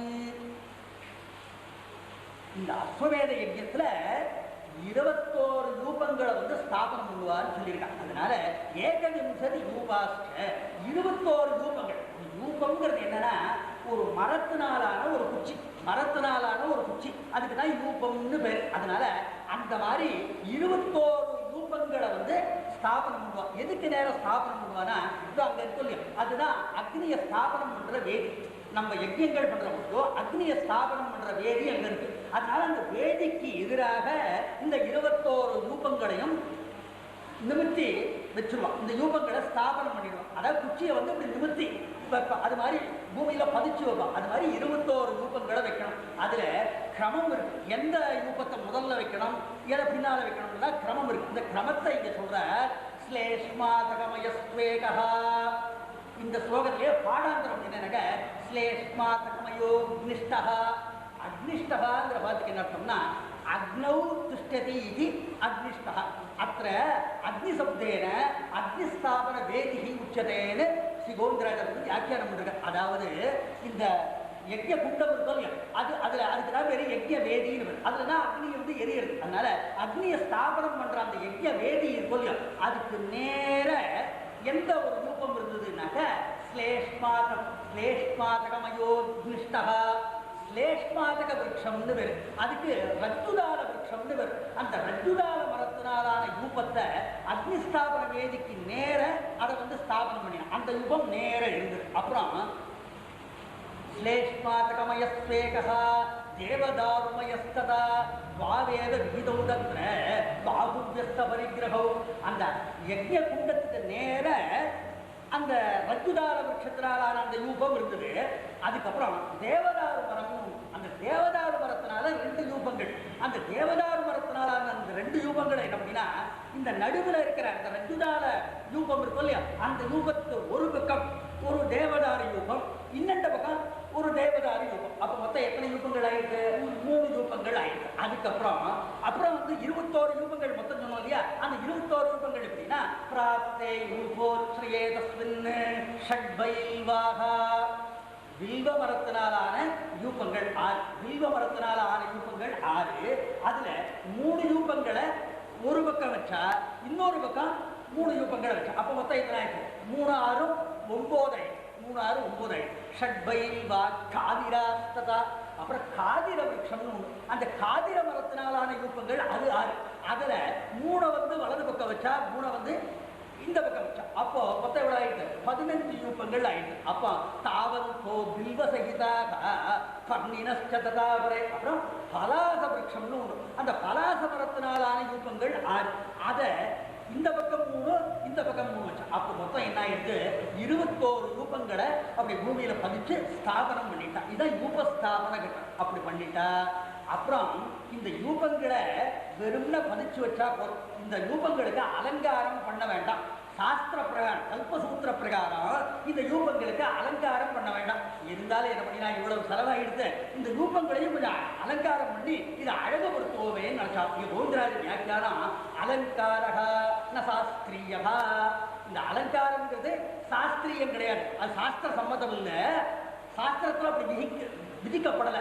ஆனாலும் அபிப்பு யஜ்ய பூமேகே சோபார்த்தம், அந்த யஜ்யசாலையை அழகா அலங்காரம் பண்ணியிருக்கா. அதனால இவ்வளவே அலங்காரம் பண்ணியாச்சு, இந்த யூபங்களை அலங்காரம் பண்ணாமன்னா நன்னா இருக்காதுன்னு சொல்லிட்டு அலங்கரணார்த்தம் என்ன அப்படின்னா அந்த யூபங்களெல்லாம் அலங்காரம் பண்ண எதாவது நல்ல வஸ்திரங்கள்னால அந்த 21 யூபங்களையும் சுத்தி கட்டினா, வஸ்திரங்கள்னால கட்டினா. அப்புறம் புஷ்பங்கள் சந்தனம் ஆகிய வாசனா திரவியங்கள்னாலாம் அந்த யூபங்களுக்கு அலங்காரம் பண்ணினாங்கிறதாக அந்த யூபஸ்தாபன கட்டத்தை அடவர்தனம் பண்ணினார். அதுக்கப்புறம் அந்த யஜ்யத்துல அக்னிய ஸ்தாபனம் பண்ற அந்த வேதி இருக்கும், அந்த வேதியை எப்படி நிர்மாணம் பண்ணினான்னு அடவர்தனம் பண்ணார்கள். இஷ்டகாஷ்டயதா நியாயம் காரிதாஷ்ட பிரமாணதா சிதோக்னிர் பிராமணைஸ்தத்ர குசலைஹி சுல்பகர்மணி சசித்யோ ராஜசிம்மஸ்ய சகிதா குசலைர்த்விஜைஹி கருடோ ருக்மபக்ஷோ வை திரிகுணோஷ்டாதசாத்விகாः. இந்த யஜ்யஸ்தாபன அந்த வேதியை எப்படி நிர்மாணம் பண்ணினானா, பொதுவா இந்த வேதியை செங்கல்னால நிர்மாணம் பண்றோம். அதனால இந்த அஸ்வமேத யஜ்யத்துல அந்த வேதியை நிர்மாணம் பண்றதுக்கு அந்த செங்கல் ஒவ்வொன்றும் கரெக்டான பரிமாணம் இருக்கும். அது ஒவ்வொன்றும் கச்சிதமான சைஸ்ல இருந்தால் தான் அந்த யஜ்ய வேதியை கரெக்டாக பண்ண முடியும். அதுக்காக இஷ்டகாஷ்ட யதா நியாயம் காளிதாஷ்ட பிரமாணத்தா. அதனால அந்த செங்கற்கல்லாம் கரெக்டான அந்த சைஸ் இருக்கிற மாதிரி அதை எல்லாத்தையும் தயார் பண்ணினான். அதுக்கப்புறம் இந்த யஜ்யங்கள்ல அந்த யஜ்யத்தினுடைய வேதி இருக்கும், அக்னிஸ்தாபன வேதி, அதுக்கு இன்னும் பரிமாணம் இருக்கணும்னு சாஸ்திரத்தை சொல்லியிருக்கான். நம்ம சொல்றோம் இல்லையா, இது 1 அடி நீளம் இருக்கணும், இது 1 கஜம் நீளம் இருக்கணும், இது 1 மீட்டர் நீளம் இருக்கணும் நம்ம சொல்றோம். அந்த மாதிரி அந்த அக்னிஸ்தாபன வேதி இருக்கும் யஜ்யத்துல, அதுக்கு என்ன கணக்கு சொல்லுவானா 6 சிதி பரிமாணம் இருக்கணும்னு சொல்றாங்க. நம்ம அடி மீட்டர்னு சொல்ற மாதிரி அந்த யஜ்யஸ்தாபன அக்னிஸ்தாபன வேதி இருக்கும் இல்லையா, அதுக்கு பரிமாணத்தை சிதிங்கிற அந்த அழகுல சொல்லுவோம். அதனால ஷட்சிதயோ பவந்தி, இது ஸ்ருதி. ஸ்ருதி என்ன சொல்லிடுதோ எல்லா யஜ்யங்களையும் அந்த வேதியினுடைய பரிமாணம் 6 சிதி அளவு இருக்கணும்னு சொல்லியிருக்கு. ஆனா இந்த அஸ்வமேத யஜ்யத்துல எப்படின்னா திரிகுணோஷ்டாதசாத்விகாக, மித்த யஜ்யங்கள்ல அந்த வேதி எவ்வளவு சைஸ் இருக்கோ அதை விட 3 மடங்கு அதிகமாக இருக்கணும் இந்த அஸ்வமேத யஜ்யத்துல சொல்லியிருக்காங்க. அதனால எல்லா யஜ்யத்திலையும் 6 சிதி பரிமாணம்னு சொன்னாக்க இதுல 3 18 மடங்கு அந்த யஜ்ய வேதியினுடைய பரிமாணம் இருந்தது. அவ்வளவு பெரிய அக்னிஸ்தாபன வேதியை அவர்கள் நிர்மாணம் பண்ணினா அது எப்படி இருந்ததுன்னா கருடக ருக்மபக்ஷோவை திரிகுணோஷ்டாதசாத்விகாக. அந்த யஜ்ய வேதி சாதாரணமா இல்லை, அது எப்படி இருக்குன்னா கருடாகாரமா இருந்தது. கருட பட்சி எப்படி இருக்குமோ அந்த கருட பட்சி மாதிரி அந்த ஆகாரத்துல அந்த வேதியானது நிர்மாணம் பண்ணப்பட்டது. கருட பட்சி ரூபத்துல அந்த வேதி இருந்ததுன்னா அதுக்கு ரெக்கைகள் இருக்கும் இல்லையோ, அந்த ரெக்கைகள் எப்படி இருந்தா ருக்மபக்ஷோவை, அந்த வேதியினுடைய அந்த ரெக்கைகள் இருக்கிற பாகம் இல்லையோ அதை ஸ்வர்ணத்தினால அலங்காரம் பண்ணியிருந்தாங்க சொல்ல. கருடோ ருக்மபக்ஷோவை திரிகுணோஷ்டாதசாத்விகாக சொல்லி அதை. அதுக்கப்புறம் அந்த அஸ்வமேத யஜ்யமா இருக்கிறதுனால அந்த அஸ்வத்தை கடைசியில பலி கொடுப்பான். பொதுவா நம்ம இந்து மதத்துல எந்த ஒரு பிராணியும் ஹிம்சை பண்ணக்கூடாதுன்னு சொல்லுது. ஹிம்சியாத் சர்வா பூதானி அந்யத்ர தீர்த்தேப்யஹ. பொதுவா எந்த ஒரு பிராணியும் நம்ம ஹிம்சை பண்ணக்கூடாதுன்னு சாஸ்திரம் சொல்றது. ஆனா யஜ்யத்துல மட்டும் தேவதைகளுக்காக அந்த யஜ்ய காரியம் நடக்கிற காரணத்தால யஜ்யத்துல மட்டும் பசுக்களை ஹிம்சை பண்ணலாம்னு சாஸ்திரம் அதை விதியா சொல்லியிருக்கு. அதனால அந்த ஒரு இடத்துலதான் ஹிம்சை பண்ணலாமே, மித்த இடத்துல பிராணிகளை ஹிம்சை பண்ணக்கூடாது. அதனால இந்த அஸ்வத்தை தான் இங்க பலி கொடுக்குறா. அந்த அஸ்வமேத யஜ்யத்துல அங்க என்ன பண்றா, அந்த பசுவை வச்சு நடந்த அந்த ஹோமத்தெல்லாம் வர்ணிச்சார். பதத்ரிணஸ்தஸ்ய வபாம் உத்ருத்ய நியதேந்தியः ரித்விக் பரமசம்பன்னः ஸ்ரவயாமாசசாஸ்திரதः ஹயஸ்ய யானிசாங்கானி தானி சர்வாணி பூசுராः அக்னௌ பிராஸ்யந்தி விதிவதே சமஸ்தாः ஷோடசத்விஜः. அந்த அஸ்வத்துல வபைன்னு ஒரு பாகம், அந்த வபையை எடுத்து ஹோமம் பண்ணினான்னு சொல்றாரு. இங்க வால்மீகி வந்து ஸ்லோகத்துல சொல்றாங்க, பதத்ரிணஸ்தஸ்ய வபாம் உத்ருத்ய நியதேந்திரியான்னு வபா ஹோமம் பண்ணினான்னு சொன்னா. ஆனா அஸ்வத்துக்கு வபைங்கிறது கிடையாது அப்படின்னு வேதமே சொல்லியிருக்கு. சந்திரம் நாம மேதோஸ்தி தத் உத்தரதி நாஸ்ய வபா வித்யதேன்னு சொல்லி சந்திரம்னு பேர் இருக்கிற ஒரு மேதஸ் இருக்கு. ஏன்னா குதிரைக்கு வந்து வபைங்கிறது கிடையாது. அதனால அந்த சந்திரம்னு பேர் இருக்கிற அந்த மேதஸை எடுத்து அந்த வபா ஹோமம் பண்ணினான்னு சொல்லியிருக்கா. அதுக்கப்புறம் வபா ஹோமம் முடிஞ்சதுக்கு அப்புறம் அந்த அஸ்வத்தினுடைய அங்கங்கள் இருக்கும் இல்லையா, அந்த அங்கங்களை வச்சு அங்க ஹோமம் பண்ணினான்னு அதை சொன்னார். அப்படி வபா ஹோமம் அங்க ஹோமம்லாம் எப்படி நடந்ததுன்னு அதை வர்ணனம் பண்ணார். அதுக்கப்புறம் ப்ளக்ஷசாகாசி யஜ்ஞானாம் அந்யேஷாம் கிரியதே ஹவிஹி அஸ்வமேதஸ்ய யஜ்ஞஸ்ய வைதசோ பாகிஷ்யதே. இந்த யஜ்ஞங்கள்ல ஹவிச சமர்ப்பிப்பான். அந்த ஹவிச சமர்ப்பிக்கிற பொழுதோ அதுக்கு ஸ்ருவம்னு ஒரு மரத்தினாலான ஒரு கரண்டி மாதிரி, மரத்தினாலான ஒரு கரண்டியில் தான் அந்த ஹவிசை வந்து சமர்ப்பிப்பான். ஆனா அது மாதிரி மித்த யாகங்கள்லாம் என்ன பண்ணோம்னா ப்ளக்ஷசாகாசி யஜ்ஞானாம் அந்யேஷாம் கிரியதே ஹவிஹி அஸ்வமேதஸ்ய யஜ்ஞஸ்ய வைதசோ பாகிஷ்யதே. மித்த யாகங்கள்லாம் இரளி மரம்னு சொல்றான். அந்த லட்ச மரம் அல்லது இரளி மரம் சொல்றான். அந்த மரத்திலான அந்த சுவத்தின் மூலமாக தான் அபிர்வாகத்தை சமர்ப்பிக்கணும் மித்த யாகங்கள்ல. இந்த அஸ்வமேத யஜ்ஞத்துல மட்டும் வைதசோபாக இஷ்யதே, இதுல மட்டும் வஞ்சி மரம்னு சொல்றான். அந்த வஞ்சி மரத்தினாலான அந்த சுபத்தினால்தான் அந்த ஹவிசம் வந்து சமர்ப்பிக்கணுங்கிறது இது மித்த யஜ்யங்களுக்கும் அஸ்வமேத யஜ்யத்துக்கும் உள்ள பேதம்ங்கிறத அதை சொன்னார். அதுக்கப்புறம் இந்த சித்திர மாதம் பௌர்ணமி அன்னைக்கு இந்த அஸ்வமேத யஜ்யம் பூர்த்தியாகுதுன்னு சொன்ன முடியா. அதுல அந்த கடைசி 3 நாள் தான் ரொம்ப பிரதானம். கடைசி 3 நாள் காரியங்கள் தான் ரொம்ப பிரதானம். அதை வந்து வர்ணிக்க ஆரம்பிச்சார் வால்மீகி. த்ரயோஸ்வமேத சங்கியாதः கல்பசூத்ரேண பிராமணைः சதுஷ்டோம மகஸ்தஸ்ய பிரதமம் பரிகல்பிதம் உத்யம் த்விதீயம் சங்கியாதம் அதிராத்திரம் ததோத்தரம் காரிதாஸ் தத்ர பகவः விகிதாஸ் சாஸ்திரதர்சனாத் ஜோதிஷ்டோமாயுஷீ சைவ அதிராத்திரம் ச நிர்மிதௌ அபிஜித் விஸ்வஜித் சைவம் ஆப்தோர் யாமோ மகாக்ரதுஹு. இந்த அஸ்வமேத யஜ்ஞம் வந்து எப்படிப்பட்டதுன்னா இந்த கடைசி 3 நாள் ரொம்ப முக்கியம்னு சொல்லிருக்கா. அதனால திரையகான்னு இது பேர். அஸ்வமேத யஜ்ஞத்துக்கு திரையகான்னு பேர். அதுக்கு என்ன காரணம்னா ஸ்ரீனி அஹானி யஸ்ய சஹா திரையகா, அதாவது 3 தினங்கள் ரொம்ப முக்கியம் இந்த அஸ்வமேத யஜ்ஞத்துல. அந்த 3 தினங்கள்ல என்ன பண்ணணும்னா சதுஷ்டோம மகஸ்தஸ்ய பிரதமம் பரிகல்பிதம். அந்த 3 நாள் கடைசி 3 நாள்ல முதல் நாளைக்கு வந்து சதுஷ்டோம மகஸ்தஸ்ய பிரதமம் பரிகல்பிதம். முதல் நாளைக்கு சதுஷ்டோமங்கிற அந்த இஷ்டிய பண்ணணும். அது வந்து அக்னிஷ்டோமம்னு சொல்றாங்க. அதுக்கே பேர் இன்னொரு பேரு அக்னிஷ்டோமம்னு பேர். அந்த அக்னிஷ்டோமத்தை முதல் நாள் பண்ணணும். அதுக்கப்புறம் உத்தியம் த்விதீயம் சங்கியாதம், 2வது நாளைக்கு உத்தியம்ங்கிற அந்த இஷ்டிய பண்ணணும். அந்த உத்தியம்ங்கிறதுக்கு ஜோதிஷ்டோமம்னு வியாக்கியானம் பண்ணியிருக்கா. அதனால அடுத்த நாளைக்கு ஜோதிஷ்டோமம் பண்ணணும்னு சொல்லியிருக்கா. அதிராத்திரம் ச நிர்மிதௌ, 3வது நாளைக்கு அதிராத்திரம்ங்கிற அந்த யஜ்யத்தை பண்ணணும். இது 3ஐயும் பண்ணணுங்கிறதாக சாஸ்திரம் சொல்லியிருக்கு. கல்பசூத்திரத்துல இந்த 3 பண்ணினா போதும்னு சொல்லியிருக்கு. ஆனாலும் வேற சாஸ்திரங்கள்ல என்ன பண்ணியிருக்கா, இன்னும் சில யாகங்களை சேர்த்து பண்ணினா நல்லதுன்னு சொல்லியிருக்கா. அதனால என்ன பண்ணா அபிஜித் விஸ்வஜித் சைவம் ஆப்தோர்யாமோ மகாக்ரதுஹு. அபிஜித்னு ஒரு யாகம், விஸ்வஜித்னு ஒரு யாகம், ஆப்தோர்யாமம்னு இன்னொரு யாகம். இந்த 3 யாகத்தையும் சேர்த்து பண்ணிடலாம். அப்போ மொத்தம் எத்தனை ஆச்சு? ஏற்கனவே 3, இப்போ 3. அப்போ வியாக்கியானம் பண்ற போது ஷட் பிரசவா காரிதாக மொத்தம் 6 யஜ்யங்களை பண்ணினான்னு சொல்லி முடிச்சா. அதனால இப்போ எல்லாம் விமர்சையாக நடந்து அந்த அஸ்வமேத யஜ்யம் பூர்த்தியாச்சு. அப்படி அஸ்வமேத யஜ்யம் பூர்த்தியாகும்னா எல்லாருக்கும் தட்சணை கொடுக்குற கட்டம். தட்சணை எல்லாருக்கும் சமர்ப்பிக்கின்ற 16 ஸ்பீச்சுகளுக்கு காடலையும் அவ எல்லாரையும் கௌரவப்படுத்தி அவ எல்லாருக்கும் தட்சணையை சமர்ப்பிக்கணும். அந்த கட்டம் வந்தது. அப்ப வேதம் என்ன சொல்லிட்டோ, யாவன் கோவை சதஸ்யா தே சர்வே தட்சிண்யா, பண்ணி வச்சவா இந்த 16 ரித்விக்குகள் தான். ஆனா இவாளை தவிர நிறைய வேத வித்துக்கள்லாம் இந்த எக்கிய சதஸ்ல உட்கார்ந்துட்டு இருப்பான். அதனால இந்த 16 பேருக்கு மட்டும்தான் தட்சணை கொடுக்கணுங்கிற நியமம் கிடையாது.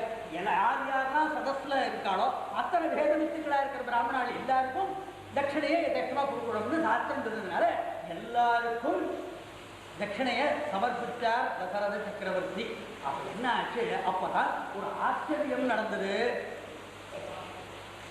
தரித்ராயத்விஜாயாத அஸ்தாபரணமுத்தமம் கஸ்மைச்சித் யாசமானாய ததௌ ராகவநந்தனஹ. அப்போ ஒரு ஆச்சரியம் என்னன்னா, எல்லாரும் தட்சிணையை வாங்கிட்டாளான்னு கேட்டார் தசரதர். நாங்கள் எல்லாரும் வாங்கிட்டோம் ஒரு பாக்கி இல்லைன்னு சொன்னா அந்த சதஸ்ல இருந்த எல்லாரும் அந்த சமயம் ஏற்கனவே 3 இப்போ 3. அப்போ வியாக்கியானம் பண்ற போது ஷட் கிரதவா காரிதாக மொத்தம் 6 யஜ்யங்களை பண்ணினான்னு சொல்லி முடிச்சா. அதனால இப்ப எல்லாம் விமர்சையாக நடந்து அந்த அஸ்வமேத யஜ்யம் பூர்த்தியாச்சு. அப்படி அஸ்வமேத யஜ்யம் பூர்த்தியாகும்னா எல்லாருக்கும் தட்சணை கொடுக்கிற கட்டம். தட்சணை எல்லாருக்கும் சமர்ப்பிக்கின்ற 16 ஸ்பீச்சுகளுக்கு காடலையும் அவ எல்லாரையும் கௌரவப்படுத்தி அவ எல்லாருக்கும் தட்சணையை சமர்ப்பிக்கணும். அந்த கட்டம் வந்தது. அப்ப வேதம் என்ன சொல்லிட்டோ, யாவன் கோவை சதஸ்யா தே சர்வே தட்சிண்யா, பண்ணி வச்சவா இந்த 16 ரித்விக்குகள் தான். ஆனா இவாளை தவிர நிறைய வேத வித்துக்கள்லாம் இந்த எக்கிய சதஸ்ல உட்கார்ந்துட்டு இருப்பான். அதனால இந்த 16 பேருக்கு மட்டும்தான் தட்சணை கொடுக்கணுங்கிற நியமம் கிடையாது. யாரெல்லாம் சதஸ்ல இருக்காளோ அத்தனை வேத வித்துக்களா இருக்கிற பிராமணாள் எல்லாருக்கும் தட்சணையை தட்சணா கொடுக்கணும்னு சாஸ்திரம் இருந்ததுனால எல்லாருக்கும் தட்சணையை சமர்ப்பித்தார் தசரத சக்கரவர்த்தி. அப்ப என்ன ஆச்சு, அப்பதான் ஒரு ஆச்சரியம் நடந்தது. தரித்ராயத்விஜாயாத அஸ்தாபரணமுத்தமம் கஸ்மைச்சித் யாசமானாய ததௌ ராகவநந்தனஹ. அப்போ ஒரு ஆச்சரியம் என்னன்னா, எல்லாரும் தட்சிணையை வாங்கிட்டாளான்னு கேட்டார் தசரதர். நாங்கள் எல்லாரும் வாங்கிட்டோம் ஒரு பாக்கி இல்லைன்னு சொன்னா அந்த சதஸ்ல இருந்த எல்லாரும் அந்த சமயம் பார்த்து திடீர்னு ஒரு தரித்திரரா இருக்கிற ஒரு பிராமணோத்தமர் பெரிய வேத வித்து பார்த்தா ரொம்ப தரித்திரர் மாதிரி தெரியுது. அவர் அந்த யஜ்ய சதஸ்ல பிரவேசம் பண்ணார். அவரை முன்ன பின்ன யாருமே அயோத்தியில பார்த்ததே கிடையாது. அவர் எங்கேருந்து வந்தார், எந்த ஊர்ல இருந்து வந்தார் யாருக்கும் தெரியல. அவர் வந்தார், நான் ஒப்பம் பாக்கி, எனக்கு மட்டும் இந்த தட்சணை கொடுக்கலன்னு அவர் சொன்னார். அப்போ தசரத சக்கரவர்த்தி மந்திரிகளை பார்த்து கேட்டார், மந்திரிகளை கஜானால இது கொடுக்கறதுக்கு ஏதாவது இருக்கா அப்படின்னு கேட்டார். இல்லை, நாங்கள் எல்லாத்தையும் தட்சணையா கொடுத்தோம், அதனால இதற்கு சம்பாவனை பண்றதுக்கு கஜானால ஒன்றும் இல்லைன்னு இந்த மந்திரிகள் சொன்னான். அப்போ என்ன பண்ணா, தசரத சக்கரவர்த்தி கோபம்ங்கிறது கொஞ்சம் கூட வரல. அவர் கொஞ்சம் கூட கோபப்படலை, பதட்டப்படலை. இவ்வளோ லேட்டாக வந்தேன்னா பதட்டப்படலை. என்ன பண்ணினார்னா, தரித்ராயத்விஜாயாத ஹஸ்தாபரணமுத்தமம் கஸ்மைச்சித் யாசமானாய ததௌ ராகவநந்தனஹ. கையில ஸ்வர்ணமயமான ஒரு அஸ்தாபரணம் போட்டுட்டு இருந்தார். அதை கழட்டி அந்த பிராமணருக்கு கொடுத்தாருன்னா, இதுலேருந்து என்ன தெரிகிறதுனா, இந்த வந்த பிராமணர் யாருன்னா இவர் வேற யாரும் இல்லை, மனுஷர் இல்லை, சாட்சாத் ஸ்ரீமன் நாராயணனே. இந்த தசரத சக்கரவர்த்தி இந்த அஸ்வமேத யஜ்யத்தை பண்ணினதுக்கு அப்புறம் இவருக்கு கர்வம் இருக்கா, காமக்ரோதாதிகள் மனசுல இருக்கா, இவருக்கு சித்த சுத்தி ஏற்பட்டுள்ளாரு பரீட்சிக்கிறதுக்காக பரமாத்மா ஸ்ரீமன் நாராயணனே அப்படி வந்தாருங்கிறதாக மகான்கள் நாம் அபிப்பிராயப்படுவோம். அதனால இந்த அஸ்வமேத யஜ்யம்ங்கிறது ரொம்ப விமர்சையாக பூர்த்தியாச்சு. அப்போ அஸ்வமேத யஜ்யத்தை பண்ணி பூர்த்தி பண்ணின உடனே தசரத சக்கரவர்த்திக்கு அந்த ரிஷிகுமாரனை வதம் பண்ணினதுனால ஏற்பட்ட அந்த பிரம்மஹத்தி தோஷம் நிவர்த்தியாக போயிடுது. அதனால இப்போ அஸ்வமேத யஜ்யத்தை பண்ணினதுக்கு அப்புறம் உத்தரகாமேஷ்டி யஜ்யத்தை பண்ணணும்னு சங்கல்பம் பண்ணினார். அப்போ ரிஷ்யசிங்கர் பக்கத்தில் இருக்காரோ இல்லையா, அவரை பிரார்த்தனை பண்ணினார். ததோ ப்ரவீத் ரிஷ்யசிங்கம் ராஜா தசரதஸ்ததா குலஸ்ய வர்தனம் துவம் து கர்த்தும் அர்ஹசி சுவ்ரத. ரிஷசிங்கரே, நீங்க தான் இந்த அஸ்வமேத யஜ்யத்தை எப்படி நன்றாக பூர்த்தி பண்ணி வச்சீங்களோ அது மாதிரி புத்திரகாமேஷ்டி யாகத்தையும் நீங்கள் தான் முன்னிலை வகித்து நடத்தி கொடுக்கணும்னு ரொம்ப வினயமாக பிரார்த்தனை பண்ணினார். உடனே ரிஷசிங்கர் தசரதர் சொன்னார், இஷ்டிம் தேக கரிஷ்யாமி புத்ரியாம் புத்திரகாரணாத் அதர்வ சிரசி புரோக்தைஹி மந்த்ரை சித்தம் விதாரதः.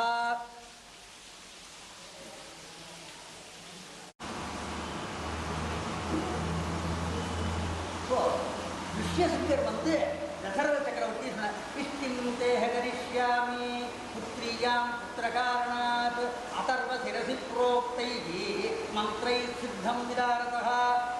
உங்களுடைய அபிலாஷை பிரகாரம் அந்த புத்திரகாமேஷ்டி யஜ்யத்தையும் நான் வந்து செய்து வைக்கிறேன். அந்த புத்திரகாமேஷ்டி யஜ்யத்தை பற்றி அதர்வண வேதத்தில் சொல்லப்பட்டிருக்கு. அப்படிப்பட்ட உத்தமமான அந்த புத்திரகாமேஷ்டி யஜ்யத்தை நான் பண்ணி வைக்கிறேங்கிறதாக சொன்னார். அப்படி அந்த புத்திரகாமேஷ்டி யஜ்யம் நடந்துருக்கிற பொழுதோ அவிர்வாகம் கொடுக்கிற கட்டம் வந்தது. புத்திரகாமேஷ்டி யஜ்யத்தை தேவதைகளுக்கு அவிர்வாகம் சமர்ப்பிக்கிற கட்டம் வந்தது. அப்போ அந்த புத்திரகாமேஷ்டி யஜ்யம் நடக்கிற அந்த யஜ்ய சதசுக்கு மேலே தேவதைகளும் பிரம்மதேவரும் அங்க ஆவிர்வவிச்சா. அவள் தேவதைகள் பிரம்மதேவரோட அங்க ஆவிர்வவிச்சா. அப்போ தேவதைகள் வந்து பிரம்மதேவர்கிட்ட சொன்னான், பகவன் பிரசாதேன ராவணோ நாம ராட்சசகா சர்வான்னோ பாததே வீர்யாத் சாதிக்கும் தம் சத்ருமஹ त्वया तस्मै वरो दत्तः प्रीतेन भगवन् पुरा मानयन्तश्च तं नित्यं सर्वं तस्य क्षमामहे न तं सूर्यप्रतपति पार्श्वे वाजिनमारुतः चलोर्मिमालीतं दृष्ट्वा समुद्रोऽपि न कम्पते सुमहन्नो भयं तस्मात् राक्षसात् घोरदर्शनात् वदार्थं तस्य भगवन् उपायं कर्तुमर्हसि. தேவதைகள் எல்லாரும் பிரம்மதேவத்தை பிரார்த்தனை பண்ணினார். பிரம்மதேவரே, லங்கேஸ்வரனா ராவணன் இருக்கான், அந்த ராவணனுக்கு நீங்க வந்து வரம் கொடுத்துட்டேன். நீ வந்து சிரஞ்சீவியா இருப்பேங்கிறதாக நீங்க ராவணனுக்கு வரம் கொடுத்துட்டேள். அதனால ராவணன் வந்து லோககண்டகனாகி எல்லா தேசத்து ஜனங்களையும் சாதுக்களையும் ரிஷிகளையும் அவன் வந்து ஹிம்சை பண்ணிட்டு இருக்கான். அதனால உங்களோட வரத்துக்கு கௌரவம் கொடுத்து அந்த ராவணனை நாங்கள் எதிர்க்க முடியவில்லை. அதனால அவனை சம்பாரம் பண்றதுக்கு எங்களுக்கு சக்தி இல்லாமல் போயிடுது. அப்படிப்பட்ட ஒரு வரத்தை நீங்க வந்து அவனுக்கு கொடுத்துட்டேள். அந்த ராவணனை கண்டு எல்லா தேவதைகளும் பயப்படுறோம். நாங்க நதம் சூரிய பிரதபதி. ராவணன் ஒரு இடத்துல சஞ்சாரம் பண்ணிட்டு இருந்தான்னா அந்த இடத்துல வெயில் வந்து சுள்ளுன்னு அடிக்காது, மந்தமாக தான் வெயில் இருக்கும். அதனால நதம் சூரிய பிரதபதி பார்ஸ்வேவாச்சின மாருதா. ராவணன் போற இடத்துல காத்து வேகமா வீசாது, காத்து வாயு பகவான் பயப்படுவார். சலோர்மிமாலி தம் திருஷ்வா சமுத்ரோபி நகம்பதை. சமுத்திரத்துல எப்பவும் ஒன்றுக்கு பின்னால ஒன்னா அலைகள் வந்துட்டே இருக்கும். அந்த சமுத்திரம் கூட ஸ்தம்பிச்சு போயிடுறது ராவணனை பார்த்தா, அதுல அலைகள் ஓய்ந்து போடுறது.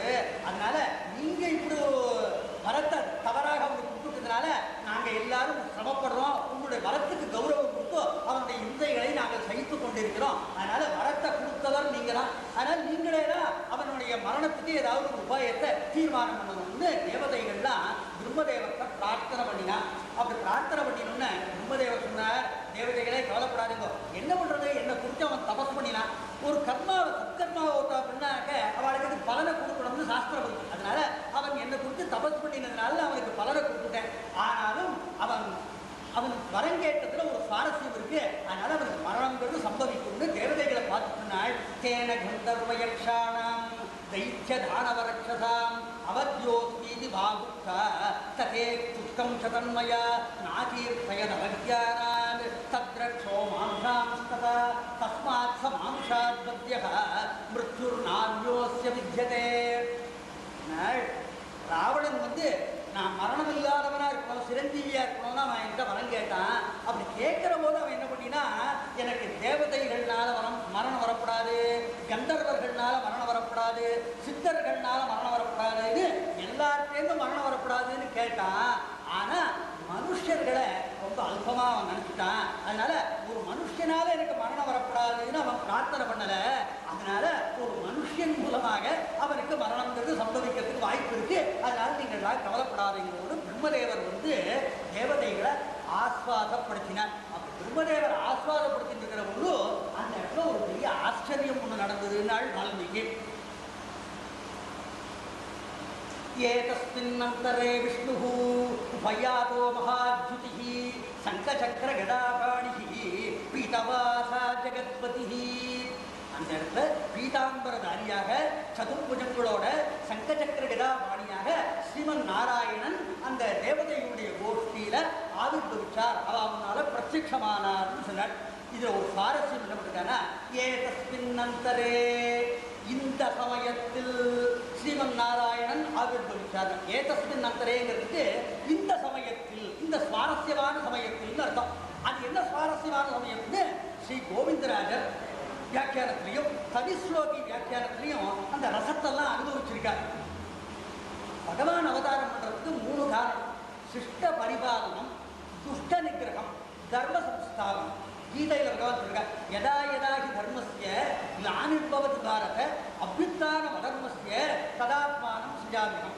எப்பொழுதெல்லாம் தர்மத்துக்கு கிளானி வருதோ, எப்பெல்லாம் அதர்மம் வந்து தலை தூக்கிறதோ, அப்ப நான் வந்து இந்த உலகத்துல அவதாரம் பண்றேன்னு பகவான் சொல்லியிருக்கேன். அப்போ பகவானுடைய அவதாரத்துல ஒரு நோக்கம் வந்து தர்மத்தை சம்ஸ்தாபனம் பண்றதுங்கிறது ஒரு நோக்கம். அதுக்கப்புறம் சிஷ்ட பரிபாலனம், சாதுக்கள் எல்லாரையும் சம்ரட்சணம் பண்றது, சாதுக்களை காப்பாற்றுறதுங்கிறது 2வது நோக்கம். இந்த 2 நோக்கமும் எப்பவுமே இருக்கு பகவான். சாதுக்களை காப்பாற்றுறது, தர்மத்தை சம்ஸ்தாபனம் பண்றதுங்கிற இந்த 2 நோக்கமும் பகவானுக்கு எப்பவுமே சித்தமா இருக்கு. ஆனா 3வது நோக்கம் பகவானுடைய அவதாரத்துக்கு என்னன்னா துஷ்ட நிகிரகம். சாதுக்களை யார் யுத்தம் பண்றாங்களோ அந்த துஷ்டர்களை வந்து நிகிரகம் பண்றதுங்கிறது 3வது நோக்கம். ஆனா இந்த துஷ்ட நிகிரகம்ங்கிறத பகவான் வந்து தானா பண்ண மாட்டார். ஏன்னா அவர் கருணாமூர்த்தி, அபார கருணாமூர்த்தியா இருக்கிறதுனால சாதுக்களை யுத்தம் பண்ற துஷ்டர்களை அவராவே வலுவில போய் நிகிரகம் பண்ண மாட்டார். பின்ன எப்ப பண்ணுவார்னா, யாராவது பிரார்த்தனை பண்ணணும், எங்களை வந்து இது மாதிரி இந்த துஷ்டன் யுத்தம் பண்றான்னு பிரார்த்தனை பண்ணினாத்தான் அப்பதான் அந்த துஷ்ட நிகிரகம்ங்கிற அந்த 3வது நோக்கம் வந்து பகவானுக்கு பூர்த்தி ஆகும். அதனால ஏற்கனவே 2 நோக்கம் எப்பவுமே இருக்கு. இப்ப பிரம்மதேவத்தை யார் பிரார்த்தனை பண்ணினா, இந்த தேவதைகள் பிரார்த்தனை பண்ணினதுனால பகவானுடைய அவதாரத்துக்கு வேணுங்கிற அந்த 3வது நோக்கமும் பூர்த்தியானதால் தஸ்மின் அந்தரே இந்த சமயத்தில் பகவான் ஆவிர்வவித்தார்னு ஒரு சுவாரஸ்யம். அப்புறம் கீதையில பகவான் சொல்லியிருக்கார், அனன்யா சித்தயந்தோமாம் ஏகனா பரியுபாசத்தே தேஷாம் மித்யாபியுக்தானாம் யோகக்ஷேமம் பகாமி. என்னையே யார் எப்ப நினைச்சுட்டே இருக்காளோ அப்படிப்பட்ட பக்தாளுக்கு நான் பட்சபாதம் உள்ளவனா இருக்கேன், அப்படிப்பட்ட பக்தாளுடைய யோகக்ஷேமத்தெல்லாம் நான் பார்த்துக்கிறேங்கிறதாக பகவான் வந்து கீதையில சொல்லிருக்கார். அதனால இந்த தேவதைகள் யாரு? அவள்லாம் பகவானுடைய பக்தர்கள், பகவானுக்கு பக்தி பண்றவா. அதனால அந்த தேவதைகளுடைய யோகக்ஷேமத்தை நான் பார்த்துக்கிறதுக்கு இருக்கேங்கிறத நிரூபணம் பண்றதுக்காக ஏதஸ்மின் அந்தரே இந்த சமயத்துல பகவான் வந்து ஆவிர்வவிச்சார்னு 2வது சுவாரஸ்யம். அப்புறம் பகவான் நினைச்சானா, தேவதைகள் பிரம்மதேவரோட கலந்து ஆலோசனை பண்றா. பிரம்மதேவருக்கு ராவணனை சம்பாரம் பண்ற சக்தி கிடையாதுன்னு அவரே வரம் கொடுத்துருக்கார். அதனால அவர் வந்து அவன் சம்பாரம் பண்ண முடியாது. அதனால இப்போ கொஞ்ச நாள் ஆச்சுன்னா இந்த தேவதைகளே இந்த தசரத சக்கரவர்த்தியுடைய யஜ்ஞ சதஸுக்கு மேல மீட்டிங் போட்டுருக்கா. அங்கேருந்து அவளே நம்முடைய வைகுண்டத்தை நோக்கி வந்துருவா, திருப்பார்கடலை நோக்கி அவ வந்துருவா. நம்ம பக்தாளுக்கு என்னத்துக்கு சிரமம், அவ என்னத்துக்கு வரணும், நம்மளே அவ இருக்கிற இடத்துக்கு போயிடுவோமேங்கிறதுக்காக ஏதஸ்மின் அந்தரே இந்த சமயத்தில் பகவான் பிரத்யட்சமானார். அப்புறம் இந்த துஷ்ட நிகிரகம்ங்கிறது வந்து பகவான் பண்றாரு. அதை எப்போ பண்ணுவார்னா, நம்ம பிரார்த்தனை பண்ணோம், நம்ம படுற கஷ்டமெல்லாம் அந்த பகவானுக்கு தெரியும். அவர் சர்வஜர், எல்லாம் நம்ம ஒவ்வொருத்தர் படுற கஷ்டமும் பகவானுக்கு தெரியும். அவருக்கு கருணை இருக்கு. நம்ம பக்தர்கள்லாம் கஷ்டப்படக்கூடாதுன்னு அவர் நினைக்கிறார், கருணையும் இருக்கு. ஆனா அவர் ஏன் நம்மளை காப்பாற்றுறது இல்லைன்னா, நம்ம மன உருகி பிரார்த்தனை பண்றது இல்லை. அதனால இங்க விசிஷ்டாத்வைத சம்பிரதாயத்துல ஒரு முக்கியமான ஸ்லோகம் அவர் சொல்லுவா, சர்வஜ்ஞோபி தேவேசா சதா காருணிகோபி சன்னு சம்சார தந்திர பாகித்வாது ரக்ஷாபேக்ஷாம் பிரதீட்சதே. பகவான் வந்து என்ன எதிர்பார்க்கிறான், பக்தாள்கிட்ட என்னை காப்பாற்றணும்னு அவன் பிரார்த்தனை பண்ண பக்தர் அப்படின்னு எதிர்பார்க்கிறான் அது பகவான். அதனால இப்ப தேவதைகள் வந்து எங்களை காப்பாற்றணும்னு பிரார்த்தனை பண்ணினதுனால இதுதான் நல்ல தருணம், அவளை காப்பாற்றுறதுக்கு இதான் தருணம்னு நினைச்சு ஏதஸ்மின் அந்தரே இந்த சமயத்தில் பகவான் பிரத்யட்சமானார்னு ஒரு சுவாரஸ்யம். அப்புறம் பகவான் நினைச்சாளா, நாராயணன் பிரம்மா வந்து வரதாத்தா, அவர் வரம் கொடுத்திருக்கார். ராவணனும் சிவபக்தர். அதனால பிரம்மாவும் தேவதைகளுக்கு உபகாரம் பண்ண மாட்டா, பரமேஸ்வரனும் உபகாரம் பண்ண மாட்டா. அதனால நான் தான் போகணும், நான் தான் இவாளுக்கு உபகாரம் பண்ண போகணும்னு தீர்மானம் பண்ணி ஏதஸ்மின் அந்தரே இந்த சமயத்தில் பகவான் ஆவிர்வவித்தார்னு ஒரு சாதனம். அப்புறம் எங்கேயாவது அப்படி பிரம்மதேவரே நம்மளே இந்த தேவதைகளுக்கு சகாயம் பண்ணலான்னு பிரம்மதேவர் நினைச்சாலோ, அல்லது பரமேஸ்வரனே நம்ம தேவதைகளுக்கு சகாயம் பண்ணுவோம்னு அவ நினைச்சாலோ, தனக்கு அந்த பாக்கியம் இருக்கலாம். அவ 2 பேரும் அந்த பாக்கியத்தை தட்டிட்டு விடுவான்னு நினைச்சு சிவன் நாராயணன் என்ன பண்ணாரா, நம்ம வந்து ஏதஸ்மின் அந்தரே இந்த சமயத்துல நம்ம பிரத்யட்சமாகணும்னு அது ஒரு சுவாரஸ்யம். அப்புறம் அவ்யாட்சேபோ பவிஷ்யந்தியாக காரிய சித்தேகி லட்சணம். நமக்கு ஏதாவது ஒரு உபகாரம் தேவைப்படுற போது ஒரு பெரிய மனுஷாவை பார்க்கலாம், அவளை பார்க்கறதுக்கு போகலாம்னு நம்ம நினைச்சிட்டு இருக்கிற பொழுது அவளே நம்ம மாத்துக்கு வந்துட்டான்னு நினைப்போம்.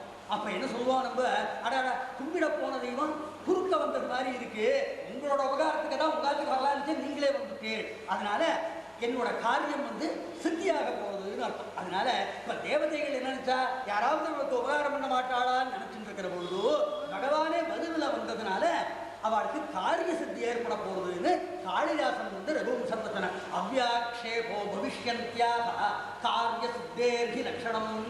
அப்புறம் காளிதாசன் ரகுவம்சத்தை சொல்ற பொழுது தேவதைகள் வைகுண்டத்துக்கு போனா, க்ஷீராப்தியில சயனம் பண்ணிட்டு இருக்கிற நாராயணனை பார்க்கறதுக்காக தேவதைகள் வைகுண்டத்துக்கு போறாரு. இந்த கட்டத்துல யார் சொன்னா? காளிதாசன் சொன்ன. அங்க காளிதாசனோட அபிப்பிராயம். இங்க வால்மீகி என்ன சொல்ற, தேவதைகள் இந்த இடத்துல சிவன் நாராயணன் பிரத்யட்சமானார்னு வால்மீகி சொல்ற. காளிதாச கதை என்ன சொன்னார்னா, க்ஷீராப்தியில சயனம் பண்ணிட்டு இருக்கிற நாராயணனை பார்க்கறதுக்காக தேவதைகள் போனான்னு சொல்லிட்டு அங்க காளிதாசன் சொல்ற. அபிஜக்முஹு நிதாகார்த்தாக சாயா விருட்சம் நிவாத்பகாக. மொத்தம் வெயில் காலத்துல ரோட்ல போயிட்டே இருந்தா, தார் ரோடு கொதிக்கிறது, எங்கேயாவது ஒதுங்கினா பரவாயில்லன்னு நினைச்சா அங்க ஒரு நிழல் தரும் ஒரு மரம் இருந்தது, சாயா விருட்சம் இருந்தது. அந்த சாயா விருட்சத்தினுடைய அடிவாரத்தில் போய் அவன் தங்கினான். அப்போ வெயிலுடைய தாபம் பொறுக்காமல் ஒருவன் சாயா விருட்சத்து அடியில போய் தங்கறான் இல்லையோ, அந்த மாதிரி ராவணனுடைய ஹிம்சை தாங்காமல் இந்த தேவதைகள் சாயா விருட்சம் மாதிரி இருந்த சிவன் நாராயணனை போய் சரணடைந்தார்கள்னு காளிதாசன் சொன்னான். இங்க வால்மீகி என்ன சொன்னார்னா, இந்த வழிபோக்கனுடைய தாபத்தை போக்குறதுக்கு அந்த சாயா விருட்சமே அவன் இருக்கிற இடத்துக்கு நடந்து வந்ததுன்னு சொல்லுவான். அது எப்படி இருக்கும்? அந்த மாதிரி சாயா விருட்சமா இருக்கிற சிவன் நாராயணன் அவரே இந்த தேவதையினுடைய தாபத்தை போக்குவதற்காக அவ இருந்த இடத்துக்கு வந்தாங்கிறதாக ஏதஸ்மின் அந்தரே, இந்த சமயத்தில்னு இவ்வளவு சுவாரஸ்யம் சொன்னான். அப்புறம் இந்த சமயத்துல சதுர்புஜங்களோட பகவான் சிவன் நாராயணன் ஆவிர்பவிச்சார். ஏதஸ்மின் அந்தரே விஷ்ணுன்னு விஷ்ணுன்னு ஒரு பதத்தை வால்மீகி பிரயோகம் பண்ணியிருக்கார். விஷ்ணுன்னு என்ன அர்த்தம்னா சர்வம் வியாபி.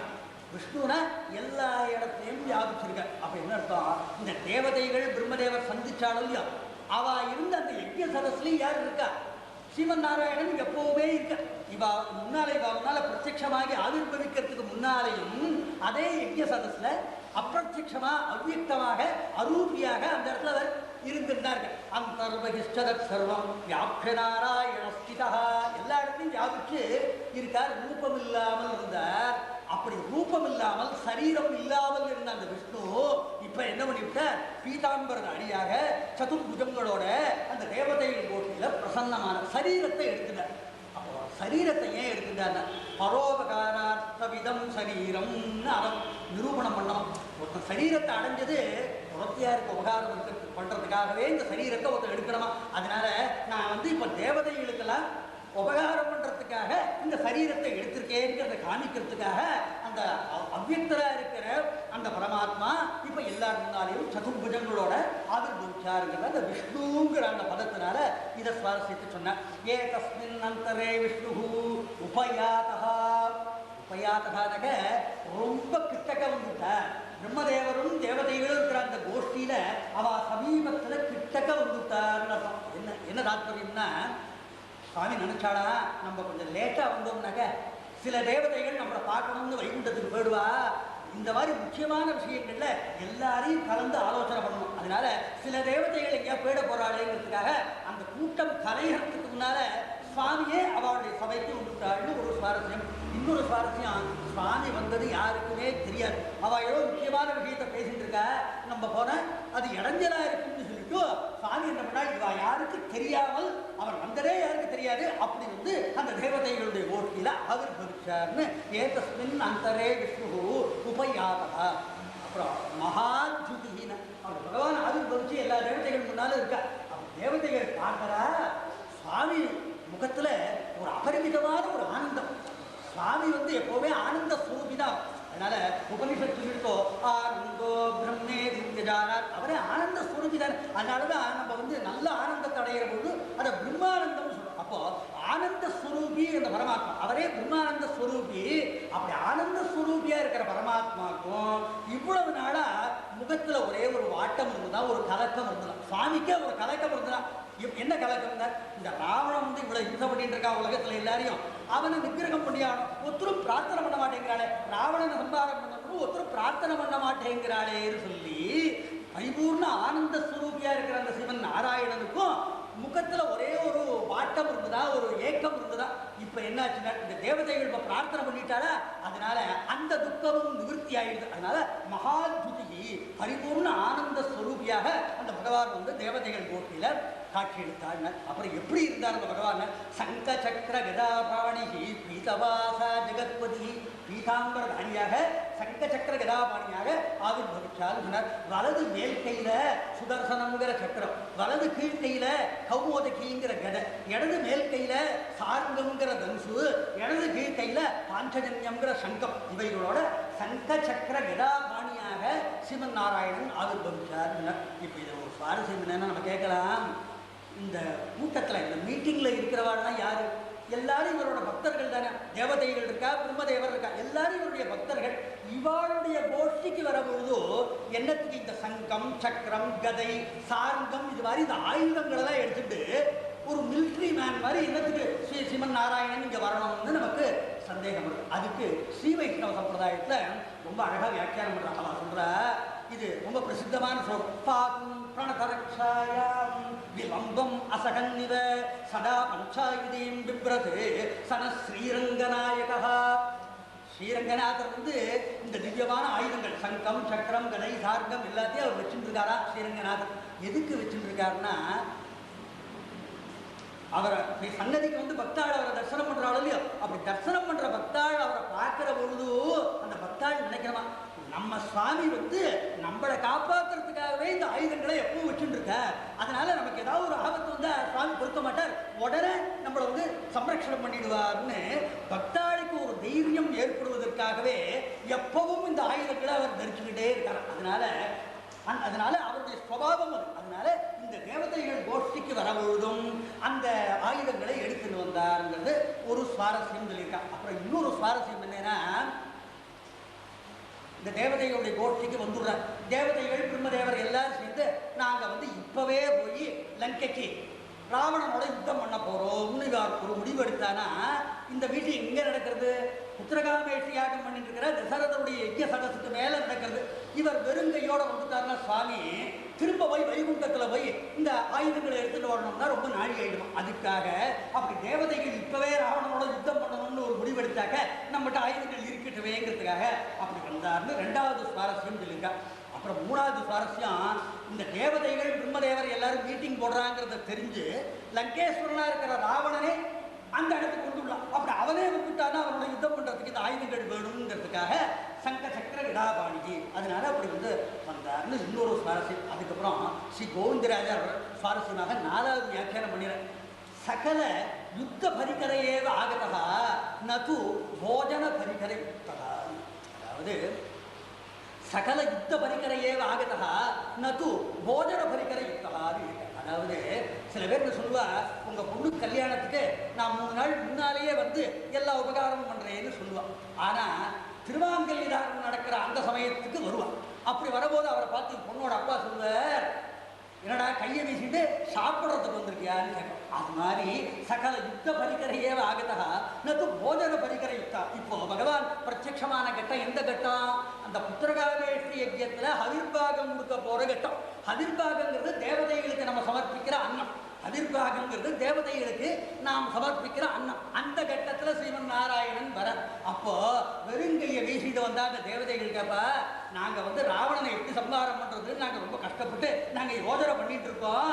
நீர் வந்து இந்த மீட்டிங் முடிகிற சமயத்துல ஹவிர்பாகம் கொடுக்குற கட்டத்துல ஸ்ரீமன் நாராயணனுக்கு ஹவிர்பாகம் கொடுப்பான்னு நினைச்சிட்டு அந்த ஹவிர்பாகத்தை வாங்கி சாப்பிட்றதுக்காக வந்திருக்கீரா அப்படின்னு கேட்டுவாடா. அதுக்காக நது போஜன பரிகரை யுக்தா, வெறுங்கையை வீசிட்டு ஹவிர்பாகத்தை வாங்கிக்கிறதுக்காக நான் வரல, சகல யுத்த பரிகரையே வாங்கிக்கிறேன். உங்களுக்கு எப்படி ராவணனுடைய நாசத்துல குறிக்கோள் இருக்கோ அதே மாதிரி எனக்கும் குறிக்கோள் இருக்குன்னு அதை காமிக்கிறதுக்காக சங்க சக்கர கதாபாணியாக சிவன் நாராயணன் அந்த இடத்துல ஆவிர்வவிச்சார்னு சொன்னார். அப்படி ஆவிர்வவிச்ச உடனே இதை பார்த்தா தேவதைகள் வந்து சுவாமிகிட்ட வந்து பிரார்த்தனை பண்ணினா, துவாம் நியோக்ஷ்யாமகே விஷ்ணு லோகானாம் ஹிதகாம்யயா ராஜ்ஞா தசரதஸ்ய तस्य त्वम् अयोध्याधिपते प्रभो धर्मज्ञस्य वधान्यस्य महर्षि समतेजसः तस्य भार्यासु तिसृषु श्रीकीर्त्युपमासु च विष्णो पुत्रत्वमागच्छ कृत्वात्मानं चतुर्विधं तत्र त्वं मानुषो भूत्वा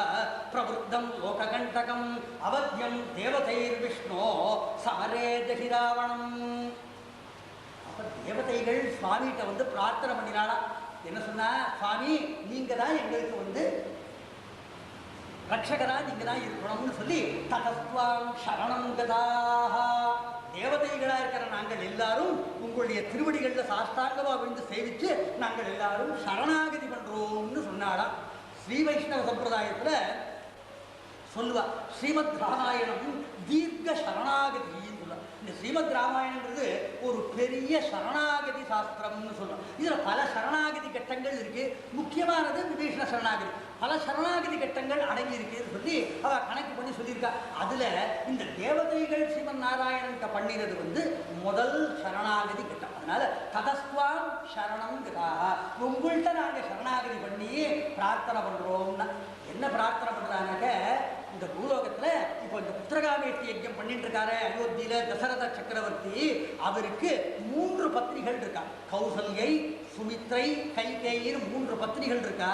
அவ 3 பேரும் எப்படிப்பட்டவா தெரியுமா? ஸ்ரீ கீர்த்துபமாசுச்ச. தக்ஷ பிரஜாபதிக்கு 3 புத்திரிகள் இருந்தா. அவளுக்கு பேரு ஸ்ரீ கீர்த்தி. அப்போ தக்ஷ பிரஜாபதிக்கு இருந்த பல புத்திரிகள்ல ஸ்ரீ கீர்த்தின்னு 3 பேர் ரொம்ப முக்கியமானவா. அந்த 3 புத்திரிகள் மாதிரி தசரத சக்கரவர்த்திக்கு 3 பத்திரிகள் இருக்கா. அந்த 3 பத்திரிகள் மூலமாகவும் நீங்கள் என்ன பண்ணணும்னா, உங்களையே 4ஆக பண்ணிக்கொண்டு தசரத சக்கரவர்த்தியினுடைய 4 திருக்குமாரர்களாக அந்த அயோத்தியில் நீங்கள் வந்து அவதாரம் பண்ண வேண்டும். அவதாரம் பண்ணி லங்கேஸ்வரனா இருக்கிற ராவணனை நீங்கள் தான் சம்ஹாரம் பண்ணி எங்களை வந்து சம்ரட்சணம் பண்ணணுங்கிறதாக தேவதைகள் சரணாகதி பண்ணினாலாம். இதில் ஒரு சுவாரஸ்யம் என்னன்னா, பின்னால அயோத்தியா காண்டத்துல ஒரு ஸ்லோகம் இருக்கு. சகிதேவயுதீர்ணஸ்ய ராவணஸ்ய வதார்த்திதிஹி அர்த்திதோ மானுஷே லோகே ஜக்ஞே விஷ்ணு சனாதனஹ. ஸ்ரீமன் நாராயணன் தான் அபராஜிதமான வைகுண்டத்தை விட்டுட்டு இந்த பூலோகத்துல வந்து ஸ்ரீராமராக அவதாரம் பண்ணினார்னா அந்த அயோத்தியா காண்ட ஸ்லோகம் சொல்றது. அங்க கோவிந்தராஜர் வியாக்கியானம் பண்ணியிருக்க, யத்ர தேவாஹ அபி மனுஷ்யகந்தம் அசகமானாஹ சர்தனபூர்வகம் குத்ஸயந்தஹ யோஜனாது உபரி ஸ்தித்வா அலிஹி ஆதததே தேபி யஸ்ய மனுஷ்யஸ்தானீயாஹ சயேவ மானுஷே லோகே ஜக்ஞே ஹந்த பகவதா சௌலபியம். தேவதைகள் என்ன பண்ணுவானா, இந்த பூலோகத்தில் எங்கேயாவது யஜ்யம் நடந்ததுன்னா அவிர்வாகம் வாங்கிக்கிறதுக்காக அந்த யஜ்ய சதஸுக்கு மேலே வருவான் அந்த காலத்தில்.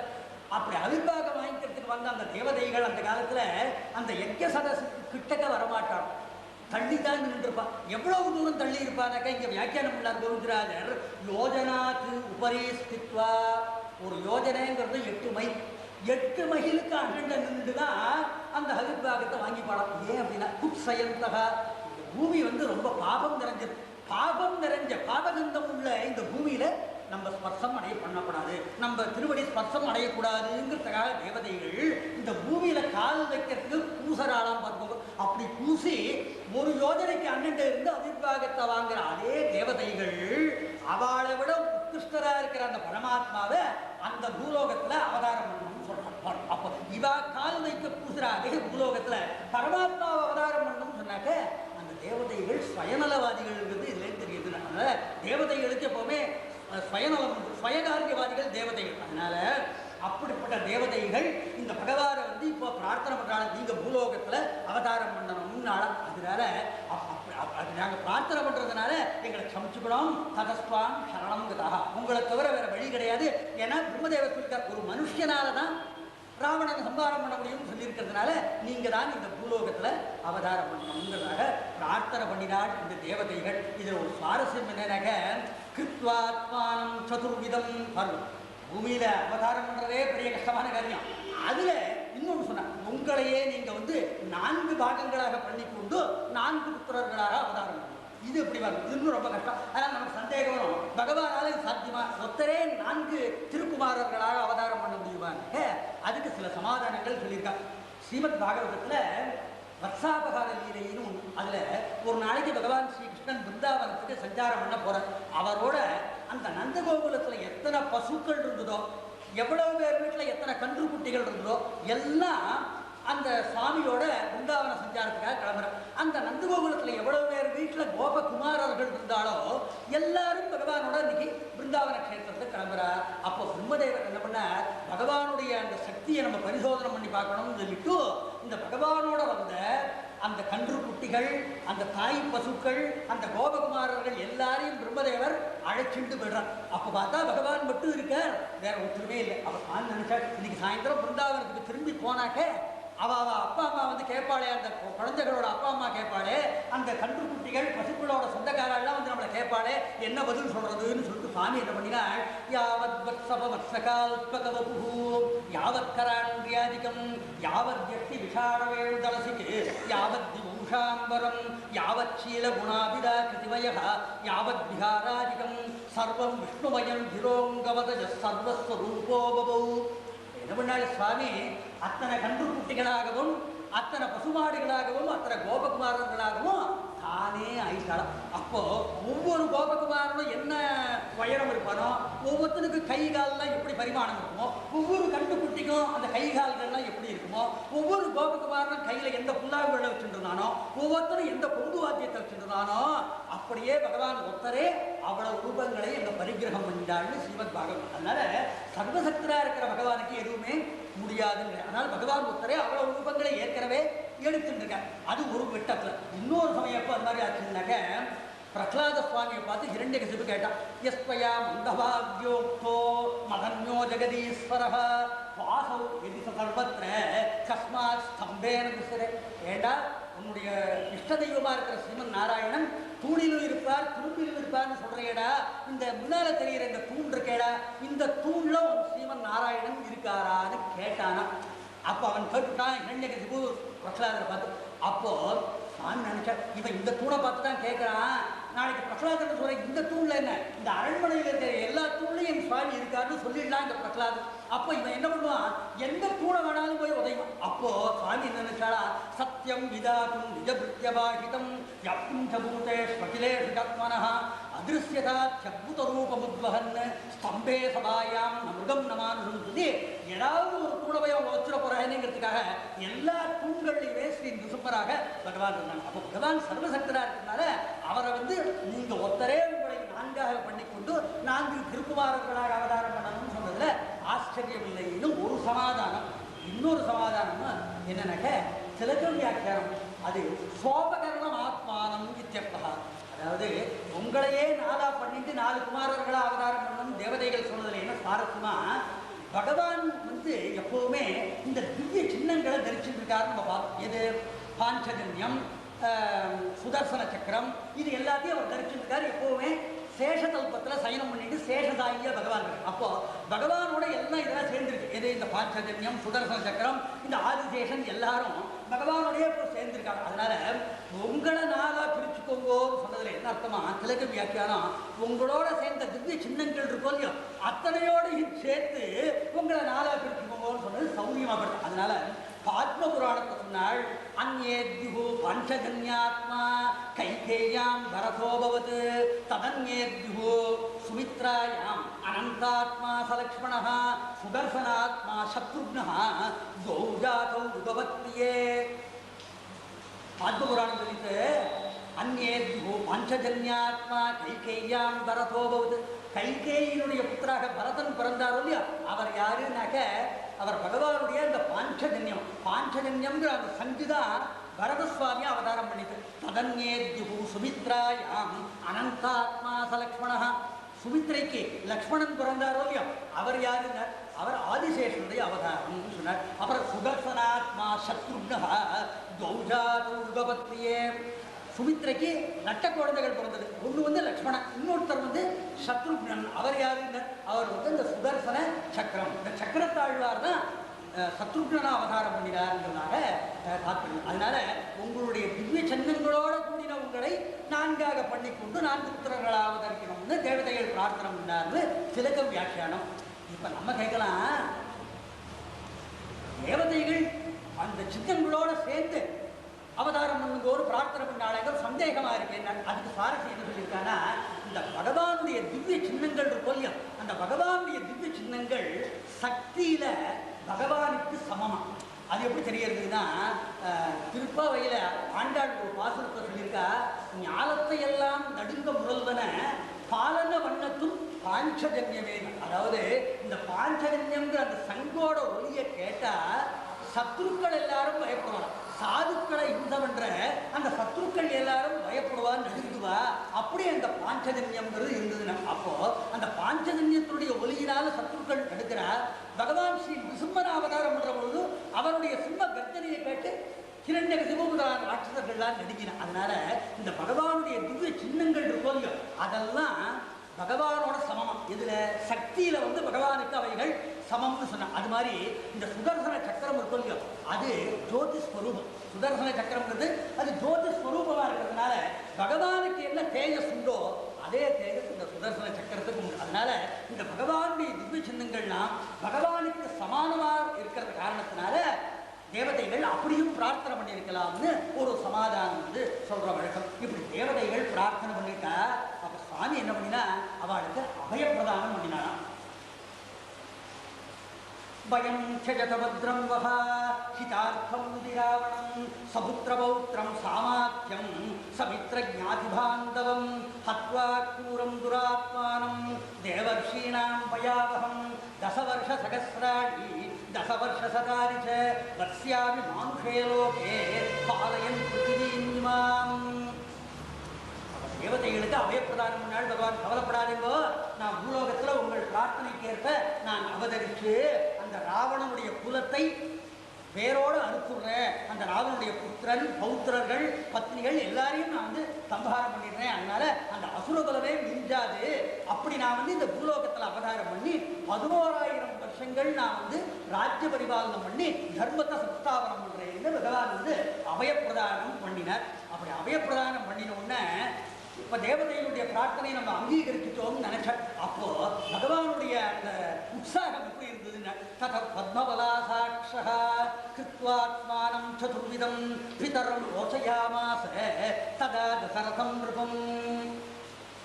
பகவானுடைய அந்த கண்கள் இருக்கும் இல்லையா, தேவதைகள் போட்டியில் இருக்கிற அந்த பகவானுடைய அந்த கண்ணோட சௌந்தரியத்தை வர்ணிக்கிற அந்த பகவானுடைய கண்கள் மலர்ந்த தாமரப்பூ மாதிரி இருக்கிறான். தாமரை மட்டும் மலரும் பொழுது எவ்வளவு அழகா இருக்குமோ அப்படி பகவானுடைய அந்த கண்கள் இருந்ததுன்னா ததகா பத்மபலாசாட்சகா. ஏன் அப்படி கண்கள் அப்படி தாமரப்பூ மாதிரி இருந்ததுனாக்க அதுக்கு சுவாரஸ்யம். தேவதைகளோ தசரதனுடைய திருக்குமாரர்களா அவதாரம் பண்ணணும்னு சொல்ற, நம்ம அவதாரம் பண்ணணும்னா இந்த தசரத சக்கரவர்த்திகிட்ட நல்ல குணங்கள் இருக்கணுமே, நல்ல தர்மிஷ்டரா இருந்தால்தானே நம்ம அவதாரம் பண்ண முடியும். அந்த தசரத சக்கரவர்த்திகிட்ட நல்ல குணங்கள் இருக்கா, அவர் தர்மிஷ்டரா இருக்காரான்னு ஒரு க்ஷணம் பகவான் யோஜனை பண்ணி பார்த்தாலாம்.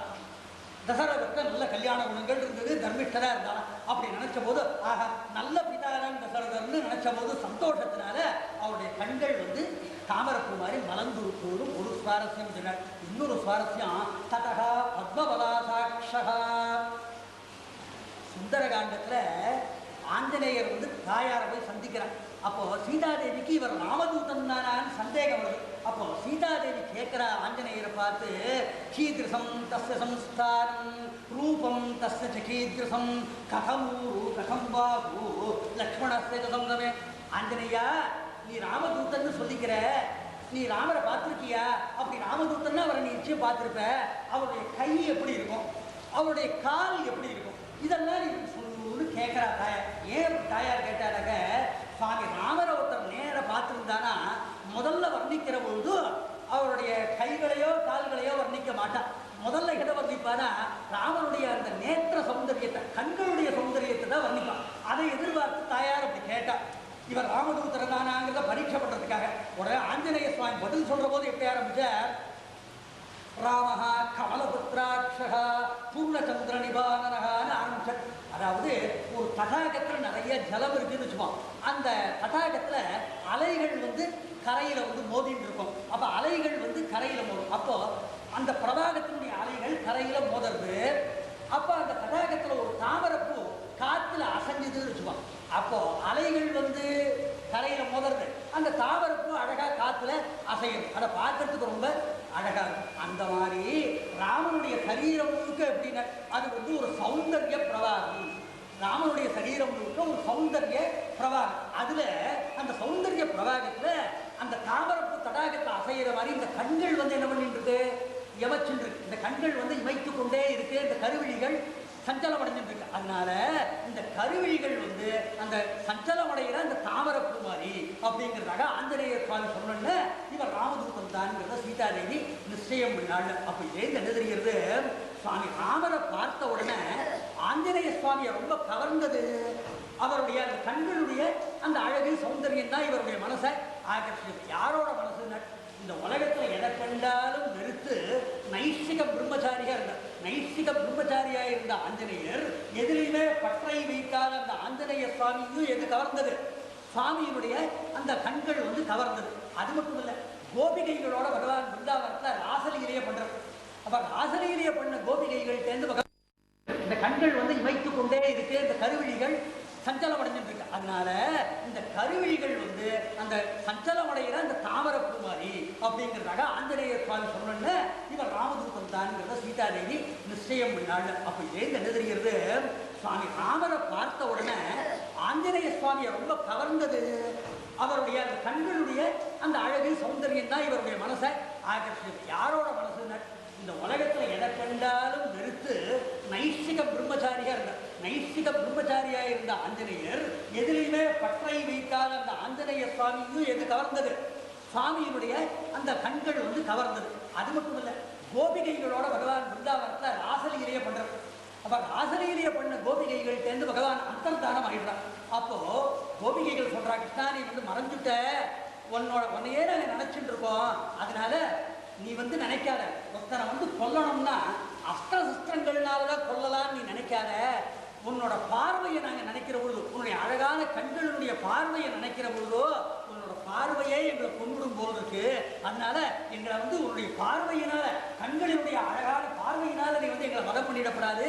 அதுக்காக எங்கள் முன்னால் நீ வந்து ஆவிர்பவிக்கணும்னு பிரார்த்தனை பண்றா கோபிகா கீதத்துல. சரதுதாசையே கிருஷ்ணா சாதுஜாதச சரசிஜோதரா கிருஷ்ணா ஸ்ரீமுஷாதுஷா சுரதநாகதே கிருஷ்ணா சுத்ததாசிக்காக வரத நிக்னகோ கிருஷ்ணா நேகிமதா. அதனால உன்னோட அழகான கண் பார்வையினாலே எங்களை சொல்றேன். அப்போ நைஷ்டிக பிரம்மச்சாரியா இருக்கிற ஆஞ்சநேயரை மோதிச்சது பகவானுடைய கண்கள். ரூபவதிகளா இருந்த அந்த கோபிகைகள் ஆகர்ஷித்தது பகவானுடைய கண்களுடைய சௌந்தர்யம். அப்படி எல்லாரையும் பக்தாள் எல்லாரையும் தன் சமீபத்துக்கு வரும்படி, தன்னுடைய சந்நிதிக்கு வரும்படி பண்ணின அந்த கண்களை உடைய அந்த பகவான் இப்ப என்ன நினைச்சாரா, அயோத்தியில இருக்கிற தசரதனுடைய சந்நிதிக்கு நம்ப போகணும்னு நினைச்சான். அதான் பார்த்து ததகா பத்மவலா சாட்சிகா. இவ்வளவு அழகான கண்களால எல்லாரையும் ஈர்த்த அந்த சுவாமி இப்ப தசரத சக்கரவர்த்தியினுடைய அரண்மனையில் போய் பிறக்கணும்னு சங்கல்பம் பண்ணினார். அது ஒரு சுவாரஸ்யம் சொன்னார். தத பத்மவலா சாட்சகா கிருத்வாத்மானம் சதுர்விதம் பிதரம் ரோச்சயாமாச ததா தசரதம் தசம். அப்பாவா தசரதரை தேர்ந்தெடுத்தார் சொன்னார். தேர்ந்தெடுத்து என்ன பண்ணானா, அந்த தேவதைகள் பிரார்த்தனை பண்ண பிரகாரமே ராம லக்ஷ்மண பரத சத்ருக்னர்கள் 4 திருக்குமாரர்களாக நான் அவதரிக்க வேணும். பிதரம் கிருத்வாத்மானம் சதுர்விதம் பிதரம் ரோச்சயாமாச ததா தசரதம் தசம்னு 4 புத்திரர்களாக தசரதருக்கு பிறக்கணும்னு பகவான் விரும்பினார்னு சொல்ற. இங்க ஸ்ரீ கோவிந்தராஜர் வியாக்கியானம் பண்ண போதினார். யதா ஜனிமதா ஜன்மஹானிஹி அபிலஷிதா ஏவம் ஜனிரஹிதஸ்யாபி ஜனிஹி அபிலஷிதா துர்லபம் ஹி அபிலஷிதம் பவதி. ரொம்ப சுவாரஸ்யமாக ஒரு வியாக்கியானம் பண்ணினார் ஸ்ரீ கோவிந்தராஜர். இந்த உலகத்துல இருக்கிற ஜீவாத்மாக்களா இருக்கிற நம்ம எல்லாம் நமக்கு எது ரொம்ப சகஜம், ஜனன மரணங்கள்ங்கிறது நமக்கு சகஜம். அடிக்கடி நம்ம பிறவியை அடைகிறோம், மரணத்தை அடையிறோம். இது நமக்கு ரொம்ப சகஜமா இருக்கு, இது நமக்கு சுலபமா இருக்கு.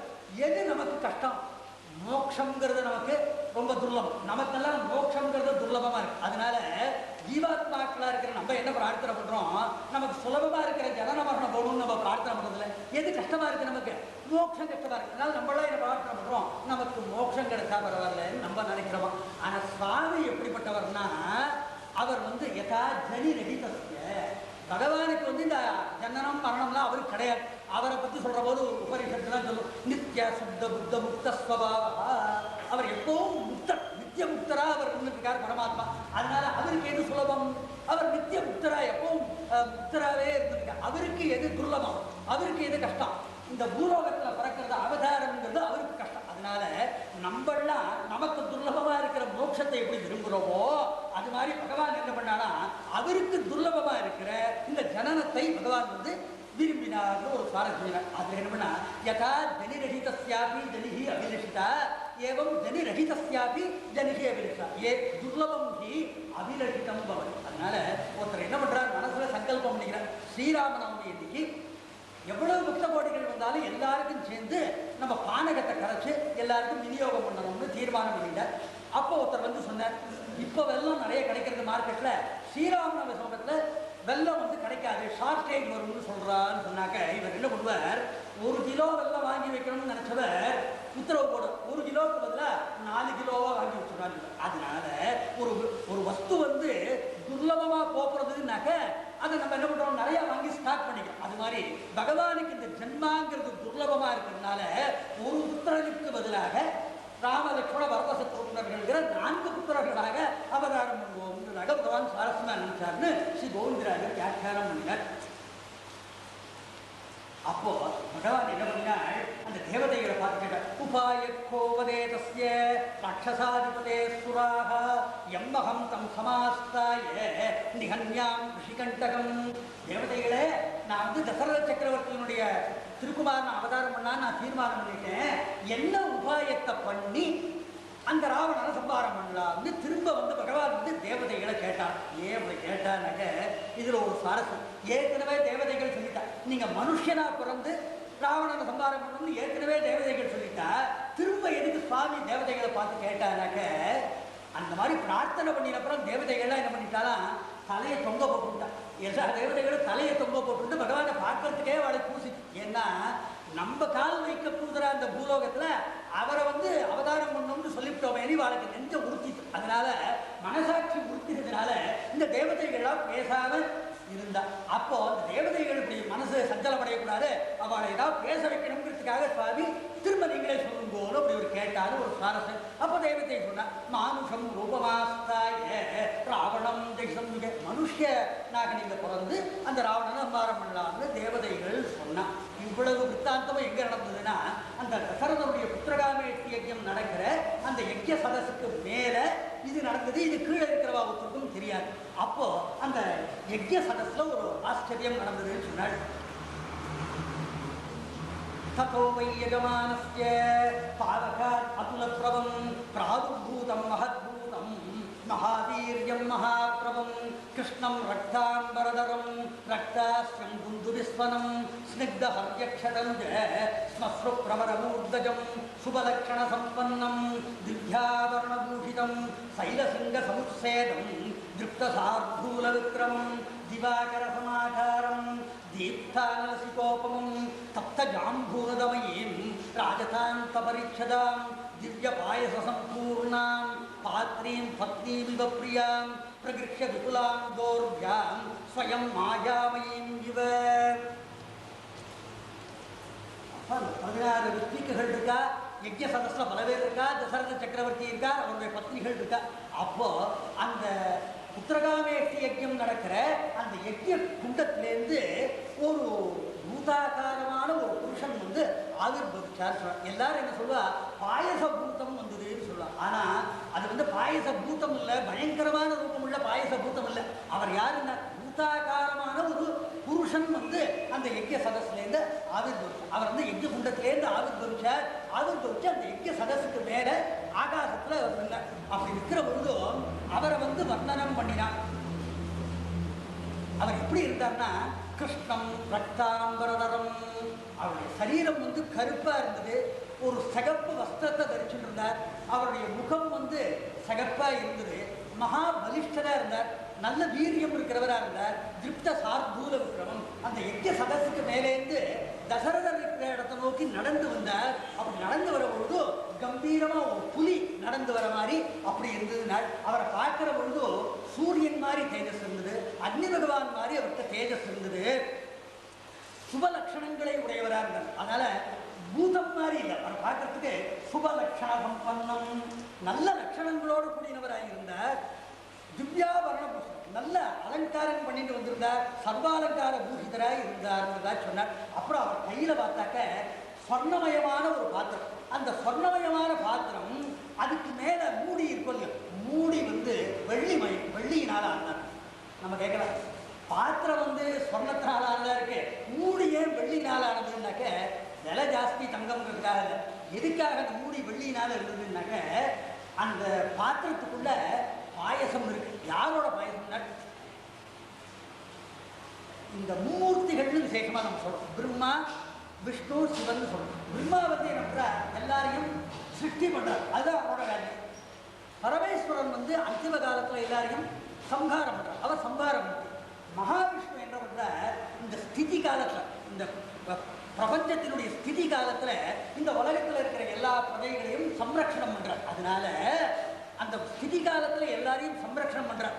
அது சத்வகுணம் உள்ள அந்த பகவானுடைய காரியம். சத்வகுண சம்பன்னராக இருக்கிற ஸ்ரீமன் நாராயணனுடைய காரியம். இந்த சத்வகுணத்தை வெள்ளை நிறம் குறிக்கும். அதனால சத்வகுணம்ங்கிறத வெள்ளை நிறம் குறிக்கும். அதனால சத்வகுண சம்பன்னராக இருக்கிற ஸ்ரீமன் நாராயணனுடைய தேஜஸ் இருக்கிற அந்த பாயசம் இந்த பாத்திரத்தில் இருக்குங்கிறத காமிக்கிறதுக்காக வெள்ளி மூடியினாலான பாத்திரத்தில் அவர் கொண்டு வந்தாருங்கிறதாக தாற்பயம். அதனால அப்படிப்பட்ட அந்த பூதாகாரமான அந்த புருஷன் ஆவிர்பவிச்சார். ஆவிர்பவிச்சோன்னு தசரதர் இருக்கிற இடத்துக்கிட்ட வந்தார். தசரதர் சொன்னார், பிராஜாபத்தியம் நரம் வித்தி மாமிகாபியாகதம் பிராஜாபத்தியம் நரம் வித்தினர். இதுக்கு எப்படி அர்த்தம் சொல்லலாம் நம்மனாக்க, பிரஜைகளெல்லாம் சிருஷ்டி பண்றாரோ இல்லையோ அந்த பிரம்மதேவர் அனுச்ச புருஷன் நான் அர்த்தம் பண்ணலாம். ஆனா அப்படி அர்த்தம் பண்றது அபத்தம்னு திலக வியாக்கியானத்தில் அப்படி அபத்தமா சொல்லக்கூடாதுன்னு. என்னாக்க பகவானுடைய தேஜஸ் சம்பூதமா இருக்கிற அந்த பாயசம் இருக்கும் இல்லையா, அது இருக்கிற பாயசத்தை பிரம்மதேவர் அனுப்பிச்ச ஒரு புருஷனால அதை தூக்கவே முடியாது. அதனால இந்த வந்த பூதாகாரமான புருஷன் யாருனாக்க பிராஜாபத்தியம் நரம் வித்தி. இந்த பிரபஞ்சத்தினுடைய ஸ்திதி காலத்துல இந்த பிரஜைகள் எல்லாரையும் சம்ரட்சணம் பண்றாரோ இல்லையா, பிரஜைகளுக்கு பதியா இருக்கிற ஸ்ரீமன் நாராயணனுடைய அம்சத்தோட கூடின அந்த புருஷன் நான். ஸ்ரீமன் நாராயண அம்சத்தோட கூடின புருஷன் நான் தான் இந்த நாராயணனுடைய தேஜஸ் சம்பூதமான இந்த பாயசத்தை நான் கொண்டு வந்திருக்கேன். இந்த பாயசத்துல ஸ்ரீமன் நாராயணனுடைய தேஜஸ் இருக்குங்கிறத சொல்றதுக்காக அவர் வந்தார்னு திலகம் வியாக்கியானம் பண்ணினார். அதனால இது எதுலேருந்து தெரியறது அப்படின்னா, இது வந்தவர் பூதம் மாதிரி பயங்கரமா இல்ல, சுபலட்சணங்களோட கூடினவரா இருந்தார். இவர் ஸ்ரீமன் நாராயணனுடைய அம்சம் தான் இவர்ங்கிறது எப்படி தெரியறதுன்னா, இந்த கதோவை எஜமானஸ்ய பாலகாத் அதுல பிரபம் பிராதுர்பூதம் மகத்பூதம்னு பதப்பிரயோகம் பண்ணிருக்கார் வால்மீகி. இந்த மகத்பூதம்ங்கிற பதம் எங்க இருக்குன்னா விஷ்ணு சகஸ்ரநாமத்தில் இருக்கா. ஏகோ விஷ்ணுர் மகத்பூதம் பிருத்தக்பூதான் அநேகதः த்ரீன் லோகான்யப்யபூதாத்மா புங்கே விஸ்வரூபவ்யயஹான்னு அந்த விஷ்ணு சகஸ்ரநாமத்தில் இருக்கிற அதே மகத்பூதம்ங்கிற பதத்தை இங்க பிரயோகம் பண்ணிருக்கிறதுனால இவர் விஷ்ணுவினுடைய அம்சத்தோட கூடின புருஷன்தான்ங்கிறது நமக்கு தெரியறது. அப்படிப்பட்டவர் என்ன பண்ணினா, தசரத சக்கரவர்த்தி இருக்கிற இடத்துக்கிட்ட அந்த தசரத சக்கரவர்த்தியுடைய கையில அந்த பாயச பாத்திரத்தை கொடுத்தார். பாயசம் பிரதிகிருணீஸ்வ புத்ரீயம் இதமாத்மனஹ கௌசல்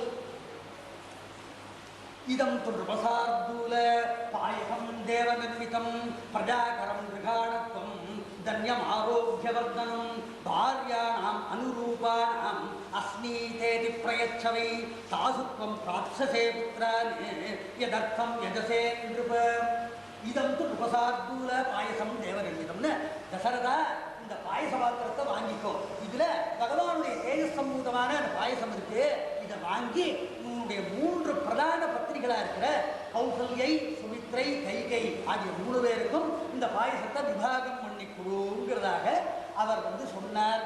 அதை கேட்டார் தசரதர். உடனே இப்படி நீங்க பாயசத்தை விபாகம் பண்ணி கொடுத்தாக்க உங்களுக்கு சத்புத்திரர்கள் பிறப்பார்கள். தாசுத்வம் ராட்சசே புத்திரான்னு எதர்த்தம் எதசேனும். எதுக்காக இந்த புத்திரகாமேஷி யஜ்யம் அஸ்வமேத யஜ்யத்தாம் பண்ணேடோ அந்த 4 புத்திரர்கள் உங்களுக்கு பிறப்பார்கள்னு இந்த பூதாகாரமான அந்த புருஷன் சொன்னார். சொல்லிட்டு அந்த யஜ்ய சதஸ்லேருந்து அவர் அந்தர்தானம் ஆயிட்டார். இந்த பாயச பாத்திரத்துக்கு கிடைச்ச உடனே தசரதர் ரொம்ப சந்தோஷப்பட்டார். சந்தோஷப்பட்டார். பபூவ பரமப்ரீதா பிராப்ய வித்தம் விவாதனா.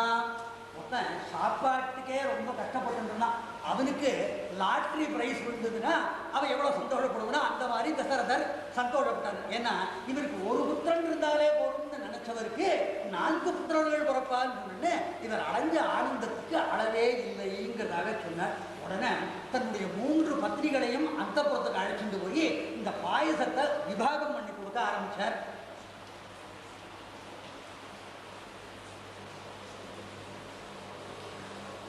பாயசம் பிரதிகண்யேஷ்வ புத்ரியம் இதமாத்மனः கௌசல்யாயை நரபதிः பாயசார்த்தம் ததௌ ததா அர்த்தாத் அர்த்தம் ததௌ சாபி சுமித்ராயை நராதிபः கைகேயை சாவசிஷ்டார்த்தம் ததௌ புத்திரார்த்தகாரணாத் பிரததௌ சாவசிஷ்டார்த்தம் பாயசஸ்யாமிருதோபமம் அனுசிந்த்ய சுமித்ராயை புனரேவ மகீபதிः.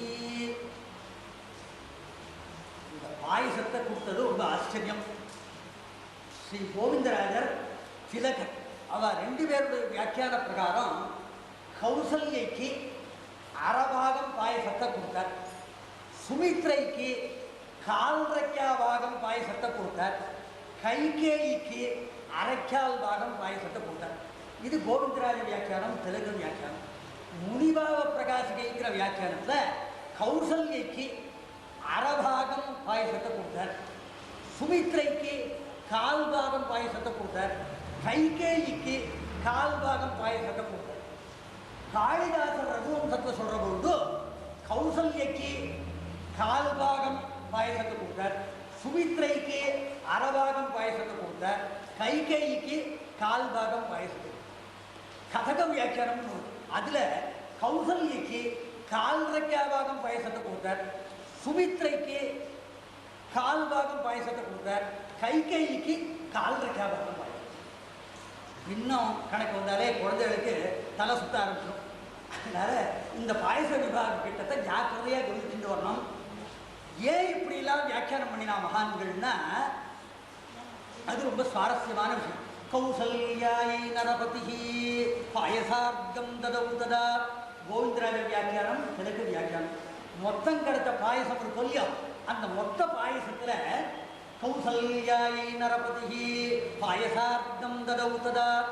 கௌசல்யக்கு பாதி பாயசத்தை கொடுத்துட்டார், அர்த்தாத் அர்த்தம் ததௌ சாபி சுமித்ராயை நராதிபः அர்த்தம் ததௌ சாபி. மீதி இருந்தது பாதி, அதுல பாதி, மீதி இருந்த பாதியில பாதி எவ்வளவு? 1/4 பாகம். அப்போ 1/4 பாகத்தை சுமித்ரைக்கு கொடுத்துட்டார். அப்ப மீதி எவ்வளவு இருந்தது? 1/4 பாகம் மீதி இருந்தது. அந்த 1/4 பாகத்துல பாதி, மீதி இருந்த 1/4 பாகத்துல பாதி வந்து 1/4 பாகம். அதை யாருக்கு கொடுத்தார்? கைகேயிக்கு கொடுத்தார். அப்போ கௌசல்யக்கு 1/2 பாகம் ஆயிடுது, சுமித்ரைக்கு 1/4 பாகம் ஆயிடுது, கைகேயிக்கு 1/4 பாகம் ஆயிடுது. மீதி 1/4 பாகம் இருந்தது. அனுசிந்திய இப்ப நன்னா யோஜனை பண்ணினார் இந்த தசரதர். அவர் நினைச்சார் இந்த 1/4 பாகத்தை கைகேயிக்கு கொடுத்தா அவளுக்கு சுமித்ரா மாதிரியே 1/4 பாகம் ஆகும், 2 பேருக்கும் 1/4 பாகம் ஆகிடும். அதனால இந்த பத்னிகளுடைய ஜேஷ்ட கிரமம் இருக்கும் இல்லையா, முதல் பத்னி வந்து கௌசல்யம், 2வது பத்னி வந்து சுமித்ரா, 3வது பத்னி வந்து கைகை. அதனால சொத்தை விபாகம் பண்ற பொழுது ஜேஷ்டாளுக்கு கொஞ்சம் ஜாஸ்தி கொடுக்கணும்னு சாஸ்திரம் சொல்லணும். அதனால என்ன பண்ணார், இந்த அனுசித்திய நல்லா யோஜனை பண்ணிட்டு இந்த மீதி இருக்கிற 1/4 பாகத்தை கைகைக்கு கொடுத்தா 2வது மனைவியா இருக்கிற சுமித்ரை, கைகை 3வது மனைவியா இருக்கிற கைகை 2 பேருக்கு சமமா போயிடும்னு சொல்லிட்டு இதை கைகைக்கு கொடுக்க கூடாது இந்த 1/4 பாகத்தைன்னு சொல்லிட்டு திரும்ப என்ன பண்ணினார், அந்த 1/4 பாகத்தையும் சுமித்ரைக்கே கொடுத்தார். அப்ப அதனால என்ன ஆயிடுச்சு, கௌசல்யக்கு 1/2 பாகம், சுமித்ரைக்கு 1/4 பாகம், கைகேயிக்கு 1/4 பாகம்ங்கிறதாக ஒரு பாயச விபாகம். இதுல என்ன சௌரியம்னா, இப்படி சொல்றதுல என்ன சௌரியம்னா, பின்னால வந்து வால்மீகி இந்த பரதன் லக்ஷ்மண சத்ருக்னர்கள் அவளதான் வர்ணிக்கிறான். அங்க சொல்ற போது சாட்சாத் விஷ்ணோ சதுர்பாகான்னு பரதனை சொல்ற. பரதனை வர்ணிக்கிற போது சாட்சாத் விஷ்ணோஹோ சதுர்பாகான்னு சொல்ற. லக்ஷ்மண சத்ருக்னர்களை சொல்ற பொழுது விஷ்ணோஹோ அர்த்த சமன்விதம் சொல்றான். அதாவது என்ன பண்ணிட்டான மகான்கள்னா, இந்த 4 புத்திரர்கள் இருக்காளோ இல்லையா, அவ அம்மா எவ்வளவு பாயசத்தை சாப்பிட்டாலோ அந்த அளவுக்கு அந்தந்த குழந்தைகள்கிட்ட விஷ்ணுவோட அம்சம் இருந்தது, நாராயணனுடைய அம்சம் இருந்தது, இது வச்சுட்டு அதை எக்ஸ்பிளைன் பண்றதுக்காக தான் இப்படி 4 விதமாலாம் சொன்னான். இப்போ சாட்சாத் விஷ்ணோ சதுர்பாகான பரதன் விஷ்ணுவுல கால் பாகம்னு சொல்லியிருக்கார். பின்னால வால்மீகி விஷ்ணுவுல இவர் கால் பாகம்னு சொல்லியிருக்கார். அப்ப அதை விளக்கணும் இல்லையோ, அதுக்காக இப்படி வியாக்கியானம் பண்ணா. இங்க என்ன சொல்லிட்டா, கைகைக்கு எவ்வளவு கிடைச்சது பாயசம்? அரைக்கால் பாகம் கிடைச்சது. இந்த வியாக்கியான பிரகாரம் கைகைக்கு அரைக்கால் பாகம் பாயசம் கிடைச்சது. அப்ப அதை எப்படி விளக்கலாம்னா, சாட்சாத் விஷ்ணோகோ சதுர்பாகா. ராமர் யாரு? விஷ்ணுவோட அம்சம். ஆனா ராமரோட அம்மாவா இருக்கிற கௌசல்யா எவ்வளவு பாயசம் சாப்பிட்டா? அரை பாகம் தான் சாப்பிட்டா. அப்ப ராமர் நாராயணன்ல அரை அம்சம் தான். நாராயணருடைய அம்சத்துல ராமர் அரை அம்சம் தான். அந்த நாராயணன் விஷ்ணுவினுடைய அம்சமா இருக்கிற ராமர் அரை அம்சமா இருக்கார். அந்த விஷ்ணுவுடைய அம்சமா இருக்கிற ராமர் இருக்காரு இல்லையா, அவர்ல கால் பாகம். ராமரே அரை அம்சம் தான். ராமரே அரை அம்சம். அரை அம்சமா இருக்கிற ராமர்ல கால் அம்சம்னாக்க அப்ப அரைக்கால் பாகம் இந்த வரதன் இருந்தாருன்னு அதை சொல்றதுக்கு இது சரியா இருக்கு. அதுக்கப்புறம் விஷ்ணோகோ அர்த்த சமந்திது. இந்த லக்ஷ்மணன் சத்ருக்னர் அவ 2 பேரும் ஒரு காலமியம். அவ 2 பேரும் விஷ்ணுவோட அம்சத்துல பாதின்னு சொல்லியிருக்கா. அப்ப பாதின்னு சொன்னாங்க. அர்த்த சமந்திதம்னா விஷ்ணுவோட அம்சத்துல பாதின்னு சொல்லியிருக்கா. ஆனா இந்த வியாக்கியான பிரகாரம் சுமித்ரைக்கு எவ்வளவு பாயசம் கிடைச்சது? 4.5 பாகம் தான் கிடைச்சது. அப்ப இதை எப்படி சொல்லலாம்னாக்க, சம்ஸ்கிருதத்துல அர்த்தகாங்கிற பதத்துக்கு பாதின்னு அர்த்தம். அர்த்த சப்தம் பாதியை குறிக்கும். எந்த ஒரு பின்னத்தையும் குறிக்கும். ஏதாவது ஒரு பின்னத்தையும் இந்த அர்த்த பதம் குறிக்கும். அதனால விஷ்ணுவா அர்த்த சமந்திதம்ங்கிறதுக்கு இந்த லக்ஷ்மண சத்ருக்னர்கள் விஷ்ணுவோட அம்சத்துல 4.5 பாகம்ங்கிறத சொன்னோம்னாக்க இது சரியா போகும். அதனால இந்த கோவிந்தராய வியாக்கியானமும் திலகன் வியாக்கியானமும் இதை விளக்கிறதுக்காக தான் அது ஏற்பட்டது. ஆனா சாட்சாத் விஷ்ணோ சதுர்பாகான்னு சொன்னாங்க. விஷ்ணுவுல காலம்சம்னு வச்சுக்கலாங்க. பரதன் விஷ்ணுவிலையும் காலம்சம்னு வச்சுக்கலாம். அப்படி பார்த்தாக்க என்ன ஆயிடுறது, கைகைக்கு எவ்வளவு பாயசம் கிடைச்சிருக்கணும்? 4 பாகம் பாயசம் கிடைச்சிருக்கணும். ஆனா எவ்வளவு கிடைச்சது? அரைக்கால் தான் கிடைச்சது. அதை விளக்கிறதுக்காக விஷ்ணுவோட அம்சத்துல பரதன் 4 பாகம்ங்கிறத சொல்றதுக்காக முனிபாக பிரகாசிக்கிற வியாக்கியானம். அதுல என்ன சொன்னார்னாக்க, கௌசல்யாயி நரபதி பாயசார்த்தம் தடவுதடா. கௌசல்யக்கு என்ன பண்ணிட்டார்? அரை பாகம் பாயசத்தை கௌசல்யக்கு கொடுத்துட்டார். மீதி எவ்வளவு இருக்குது? அரை பாகம் மீதி இருந்தது. அர்த்தாத் அர்த்தம் ததௌஷாபி சுமித்ராயி நராதிபகா. அப்போ கௌசல்யக்கு கொடுத்தது போக மீதி எவ்வளவு பாயசம் இருந்தது? அரை பாகம் இருந்தது. அந்த இதுல அர்த்தாத் அர்த்தம் மீதி இருந்ததே அரை. அதுல பாதியில பாதி. ஏற்கனவே மீதி இருந்ததே அரை. அதுல பாதி எவ்வளவு? கால். அந்த காலில் பாதி அரைக்க. அதனால என்ன பண்ணார்? அர்த்தாத் அர்த்தம் ததௌஷாபி சுமித்ராயி நராதிபகா. அதனால சுமித்ரைக்கு என்ன பண்ணார்? அரைக்கா பாகம் பாயசத்தை சுமித்ரைக்கு முதல்ல கொடுத்தார். அப்புறம் கைகேயை சாவசிட்டார்த்தம் கௌசல்ய கொடுத்தது போக கொடுத்தது அரை பாகம். மீதி அரை பாகம் இருக்குதோ இல்லையா, அதுல பாதி பாகம். அந்த மீதி இருந்த அரை பாகத்துல பாதி பாகம் கால் பாகம். அதை கைகைக்கு கொடுத்துட்டார். 4 பாகம். அப்ப மீதி எவ்வளவு மிஞ்சம்? இன்னொரு அரைக்கால் பாகம் மிஞ்சுது. அந்த அரைக்கால் பாகத்தை திரும்ப சுமித்ரைக்கு கொடுத்தார். அப்ப என்ன ஆயிடுது? கௌசல்யக்கு அரை பாகம், சுமித்ரைக்கு 4 பாகம், கைகைக்கு 4 பாகம்னு கொடுத்ததுனால விஷ்ணுவோட அம்சத்துல பரதன் 4 பாகம்ங்கிறத விளக்கிறதுக்கு இது சௌரியமா இருக்கு. ஆனா பின்னால தேவதைகள் ஏற்கனவே என்ன சொல்லியிருக்கா? சுவாமிகிட்ட பார்த்து கிருத்வாத்மானம் சதுர்விதம், உங்களையே நீங்க 4 புத்திரர்களா பண்ணிக்கோங்கன்னு சொல்லியிருக்காள் இல்லையா. அப்போ உங்களையே 4 புத்திரர்களா பண்ணிக்கோன்னு சொன்னாக்க என்ன ஆகுது? 4 பேரும் சமமா பாயசத்தை சாப்பிட்டுக்கணும்னு அர்த்தம். இந்த 3 பத்திரிகளும் 4 புத்திரர்களுக்காக சமமாக பாயசத்தை சாப்பிட்டுக்கணும்னு அர்த்தம். அப்போ அதை விளக்கிறதுக்காக தான் காளிதாசன் என்ன பண்ணினார்னாக்க, சரோகோ அர்த்தார்த்தபாகாம் தாவயோதயதாமுவே கிருத்வாத்மானம் சதுர்விதம்னு சொன்னாக்க 4 புத்திரர்களுக்கும் விஷ்ணுவோட அம்சம் சமமா இருக்கும். அப்போ சுமித்ரைக்கு எத்தனை குழந்தைகள் பிறந்தது? 2 புத்திரர்கள் பிறந்த. அதனால கௌசல்யா எவ்வளவு சாப்பிட்டுக்கணும்? 4 பாகம் சாப்பிட்டுக்கணும் கௌசல்யா. சுமித்ரை அரை பாகம் சாப்பிட்டுக்கணும். கைகேயி 4 பாகம் சாப்பிட்டுக்கணும். அப்படி கணக்கு வச்சுட்டா. அதுக்கப்புறம் 2வது, எப்பவுமே இந்த 4 புத்திரர்கள்ல ராமலட்சுமணர்கள் எப்பவுமே சேர்ந்தே தான் இருக்கும். பரத சத்ருக்னர்கள் சேர்ந்தே தான் இருக்கும். லக்ஷ்மண சத்ருக்னர்கள் சுமித்ரைக்கு பிறக்க. அப்போ சுமித்ரைக்கு பிறந்த லக்ஷ்மணன் கௌசல்யானந்தவர்த்தனா இருக்கிற ராமரோடையே சேர்ந்திருக்க. சுமித்ரையினுடைய இன்னொரு புத்திரரா இருக்கிற சத்ருக்னன் கைகேயி பிள்ளையா இருக்கிற பரதனோடையே சேர்ந்திருக்க. அதை இதையும் விளக்கியாகும். அதுக்காக காளிதாசன் என்ன பண்ண, சரோகோ அர்த்தார்த்த பாகாபியாம் தா வயோதகிதாம். தசரதர் நினைச்சாரா 4 பேருக்கு சமமா, 4 குழந்தைகளும் பிறக்கிறதுக்கு சமமா கொடுத்துடணும். அதனால கௌசல்யாயி நரபதி பாயசார்த்தம் ததவுதர, கௌசல்யக்கு அரை பாகம் பாயசத்தை கொடுத்துட்டார். கௌசல்யக்க பாதி பாயசத்தை கொடுத்துட்டார்.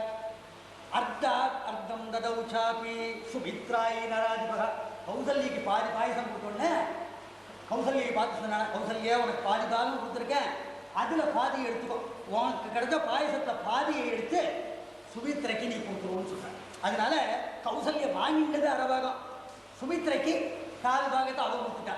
அப்புறம் என்ன பண்ண, கைகேயை சாவசிஷ்டார்த்தம் தடவு புத்திரார்த்த காரண, கௌசல்யக்கு பாதி பாகம் கொடுத்தது போக மீதி பாதி பாகம் இருந்ததா அதை கைகேயிட்ட கொடுத்துறார். 3வது மனைவி கைகேயிட்ட கொடுத்துறார். கொடுத்ததுக்கு அப்புறம் என்ன பண்ணார், கைகேயி உனக்கு கிடைச்ச பாயசம் பாதி பாகம் இருக்கும் இல்லையா, அதுல பாதியை 4 பாகத்தை நீ சுமித்ரைக்கு கொடுத்துருந்தாலும். அப்ப என்ன எடுத்து கௌசல்யர் பாதி பாகம் வாங்கிட்டு 4 பாகத்தை சுமித்ரைக்கு கொடுத்தா, கைகேயும் 4 பாகத்தை கொடுத்தா. அப்ப என்ன ஆயிடுது, கௌசல்யக்கு 4 பாகம், சுமித்ரைக்கு அரை பாகம், கைகேயிக்கு 4 பாகம்னு ஆயிடும். அப்போ 4 புத்திரர்களும் சமமா போயிடுறான். அப்போ 4 புத்திரர்களும் சமமா வந்துடுறாங்க. இது ஒரு தாற்பயம். 2வது, கௌசல்ய 4 பாகத்தை கொடுத்துட்டான்.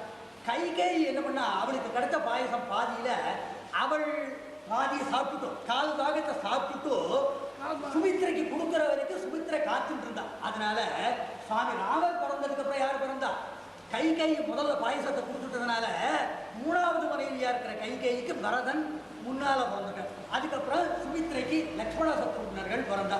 அதனால கௌசல்ய கொடுத்த பாயசத்தினால பிறந்தவர் லக்ஷ்மணன், அவர் ராமரோடையே சேர்ந்திருந்தார்.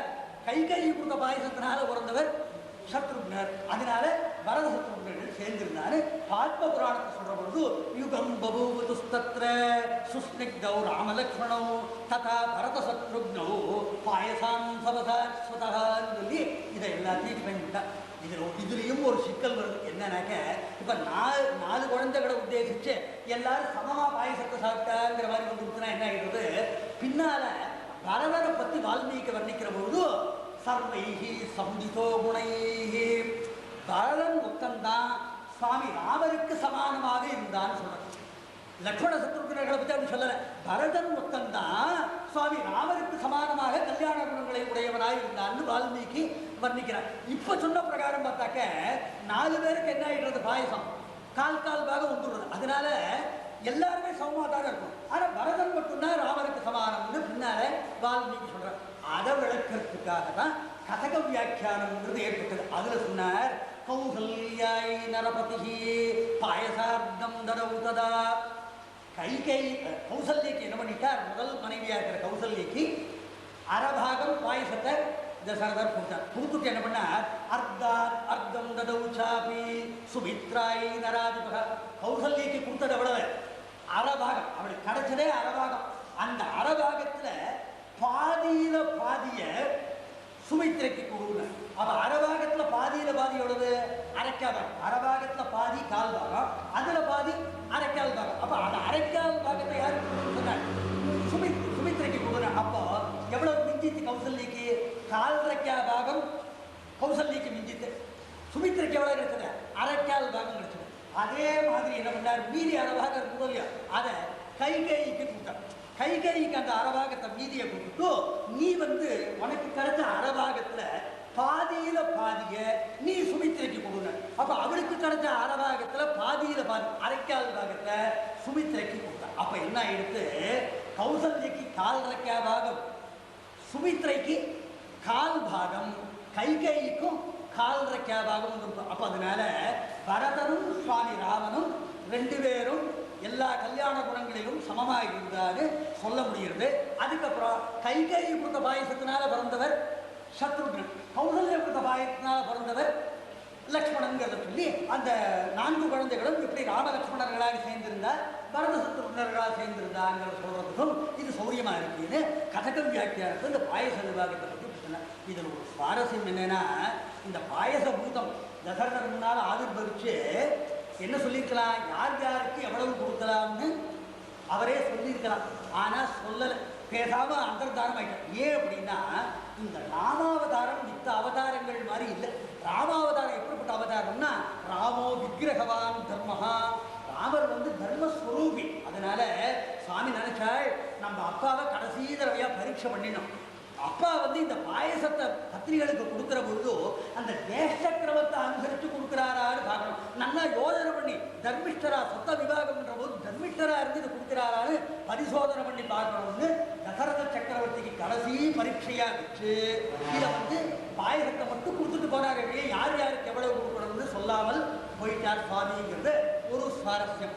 ரெண்டாவது, இந்த தசரத சக்கரவர்த்தி அந்த பாயச பாத்திரத்தை வாங்கிட்டு அவர் மனசுல பலவிதமான எண்ணங்கள் ஏற்பட்டு, முதல்ல இப்படி கொடுக்கலாமான்னு நினைச்சார், அதுக்கப்புறம் இப்படி கொடுக்கலாமான்னு நினைச்சார், அதுக்கப்புறம் இப்படி கொடுக்கலாமான்னு நினைச்சார். இப்படி பல விதங்கள்ல தசரத சக்கரவர்த்தி இந்த பாயசத்தை பாத்திரத்தை வாங்கிட்டு யோஜனை பண்ணியிருக்கலாம்.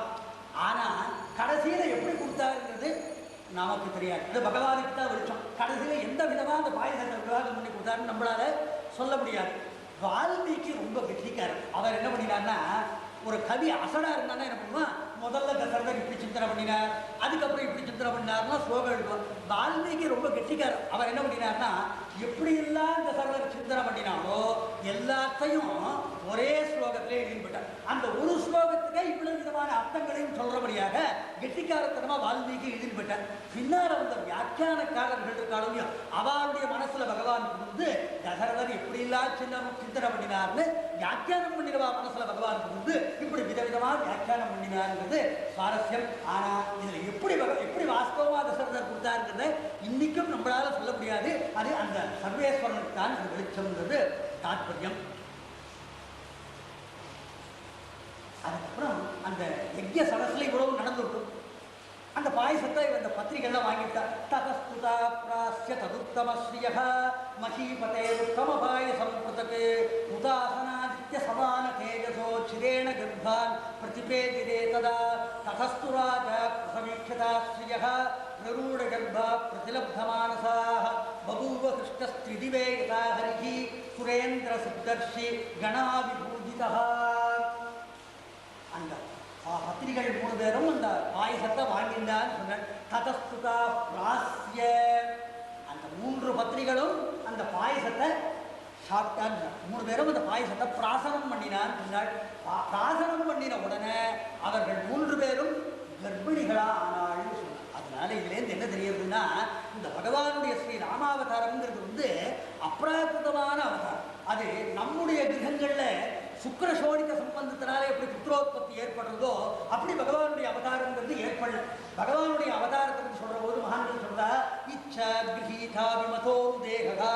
பகவான் சங்கல்ப லீலையினாலே அவதாரம் பண்ணிடுவார். அது மட்டும் இல்லை, பகவானுக்கு பஞ்சபூதங்கள்னாலான பாஞ்சபௌதிகமான சரீரம் இல்லைன்னு சொல்லியிருக்கா. ந பூத சங்க சம்ஸ்தானோ தேகோஸ்ய பரமாத்மனஹ நதஸ்ய பிராகிருதா மூர்த்தி மாம்சமேதோஸ்தி சம்பவான்னு பாஞ்சபௌதிகமான சரீரம் பகவானுக்கு கிடையாதுன்னு சொல்லியிருக்கா. அதனால அப்படிப்பட்ட ஒரு அப்ராகிருதமான அவதாரம் இதுங்கிறத காமிக்கிறதுக்காக அந்த பாயசத்தை பிராசனம் பண்ணின உடனே இவர்கள் கர்ப்பிணிகளாகிட்டார்.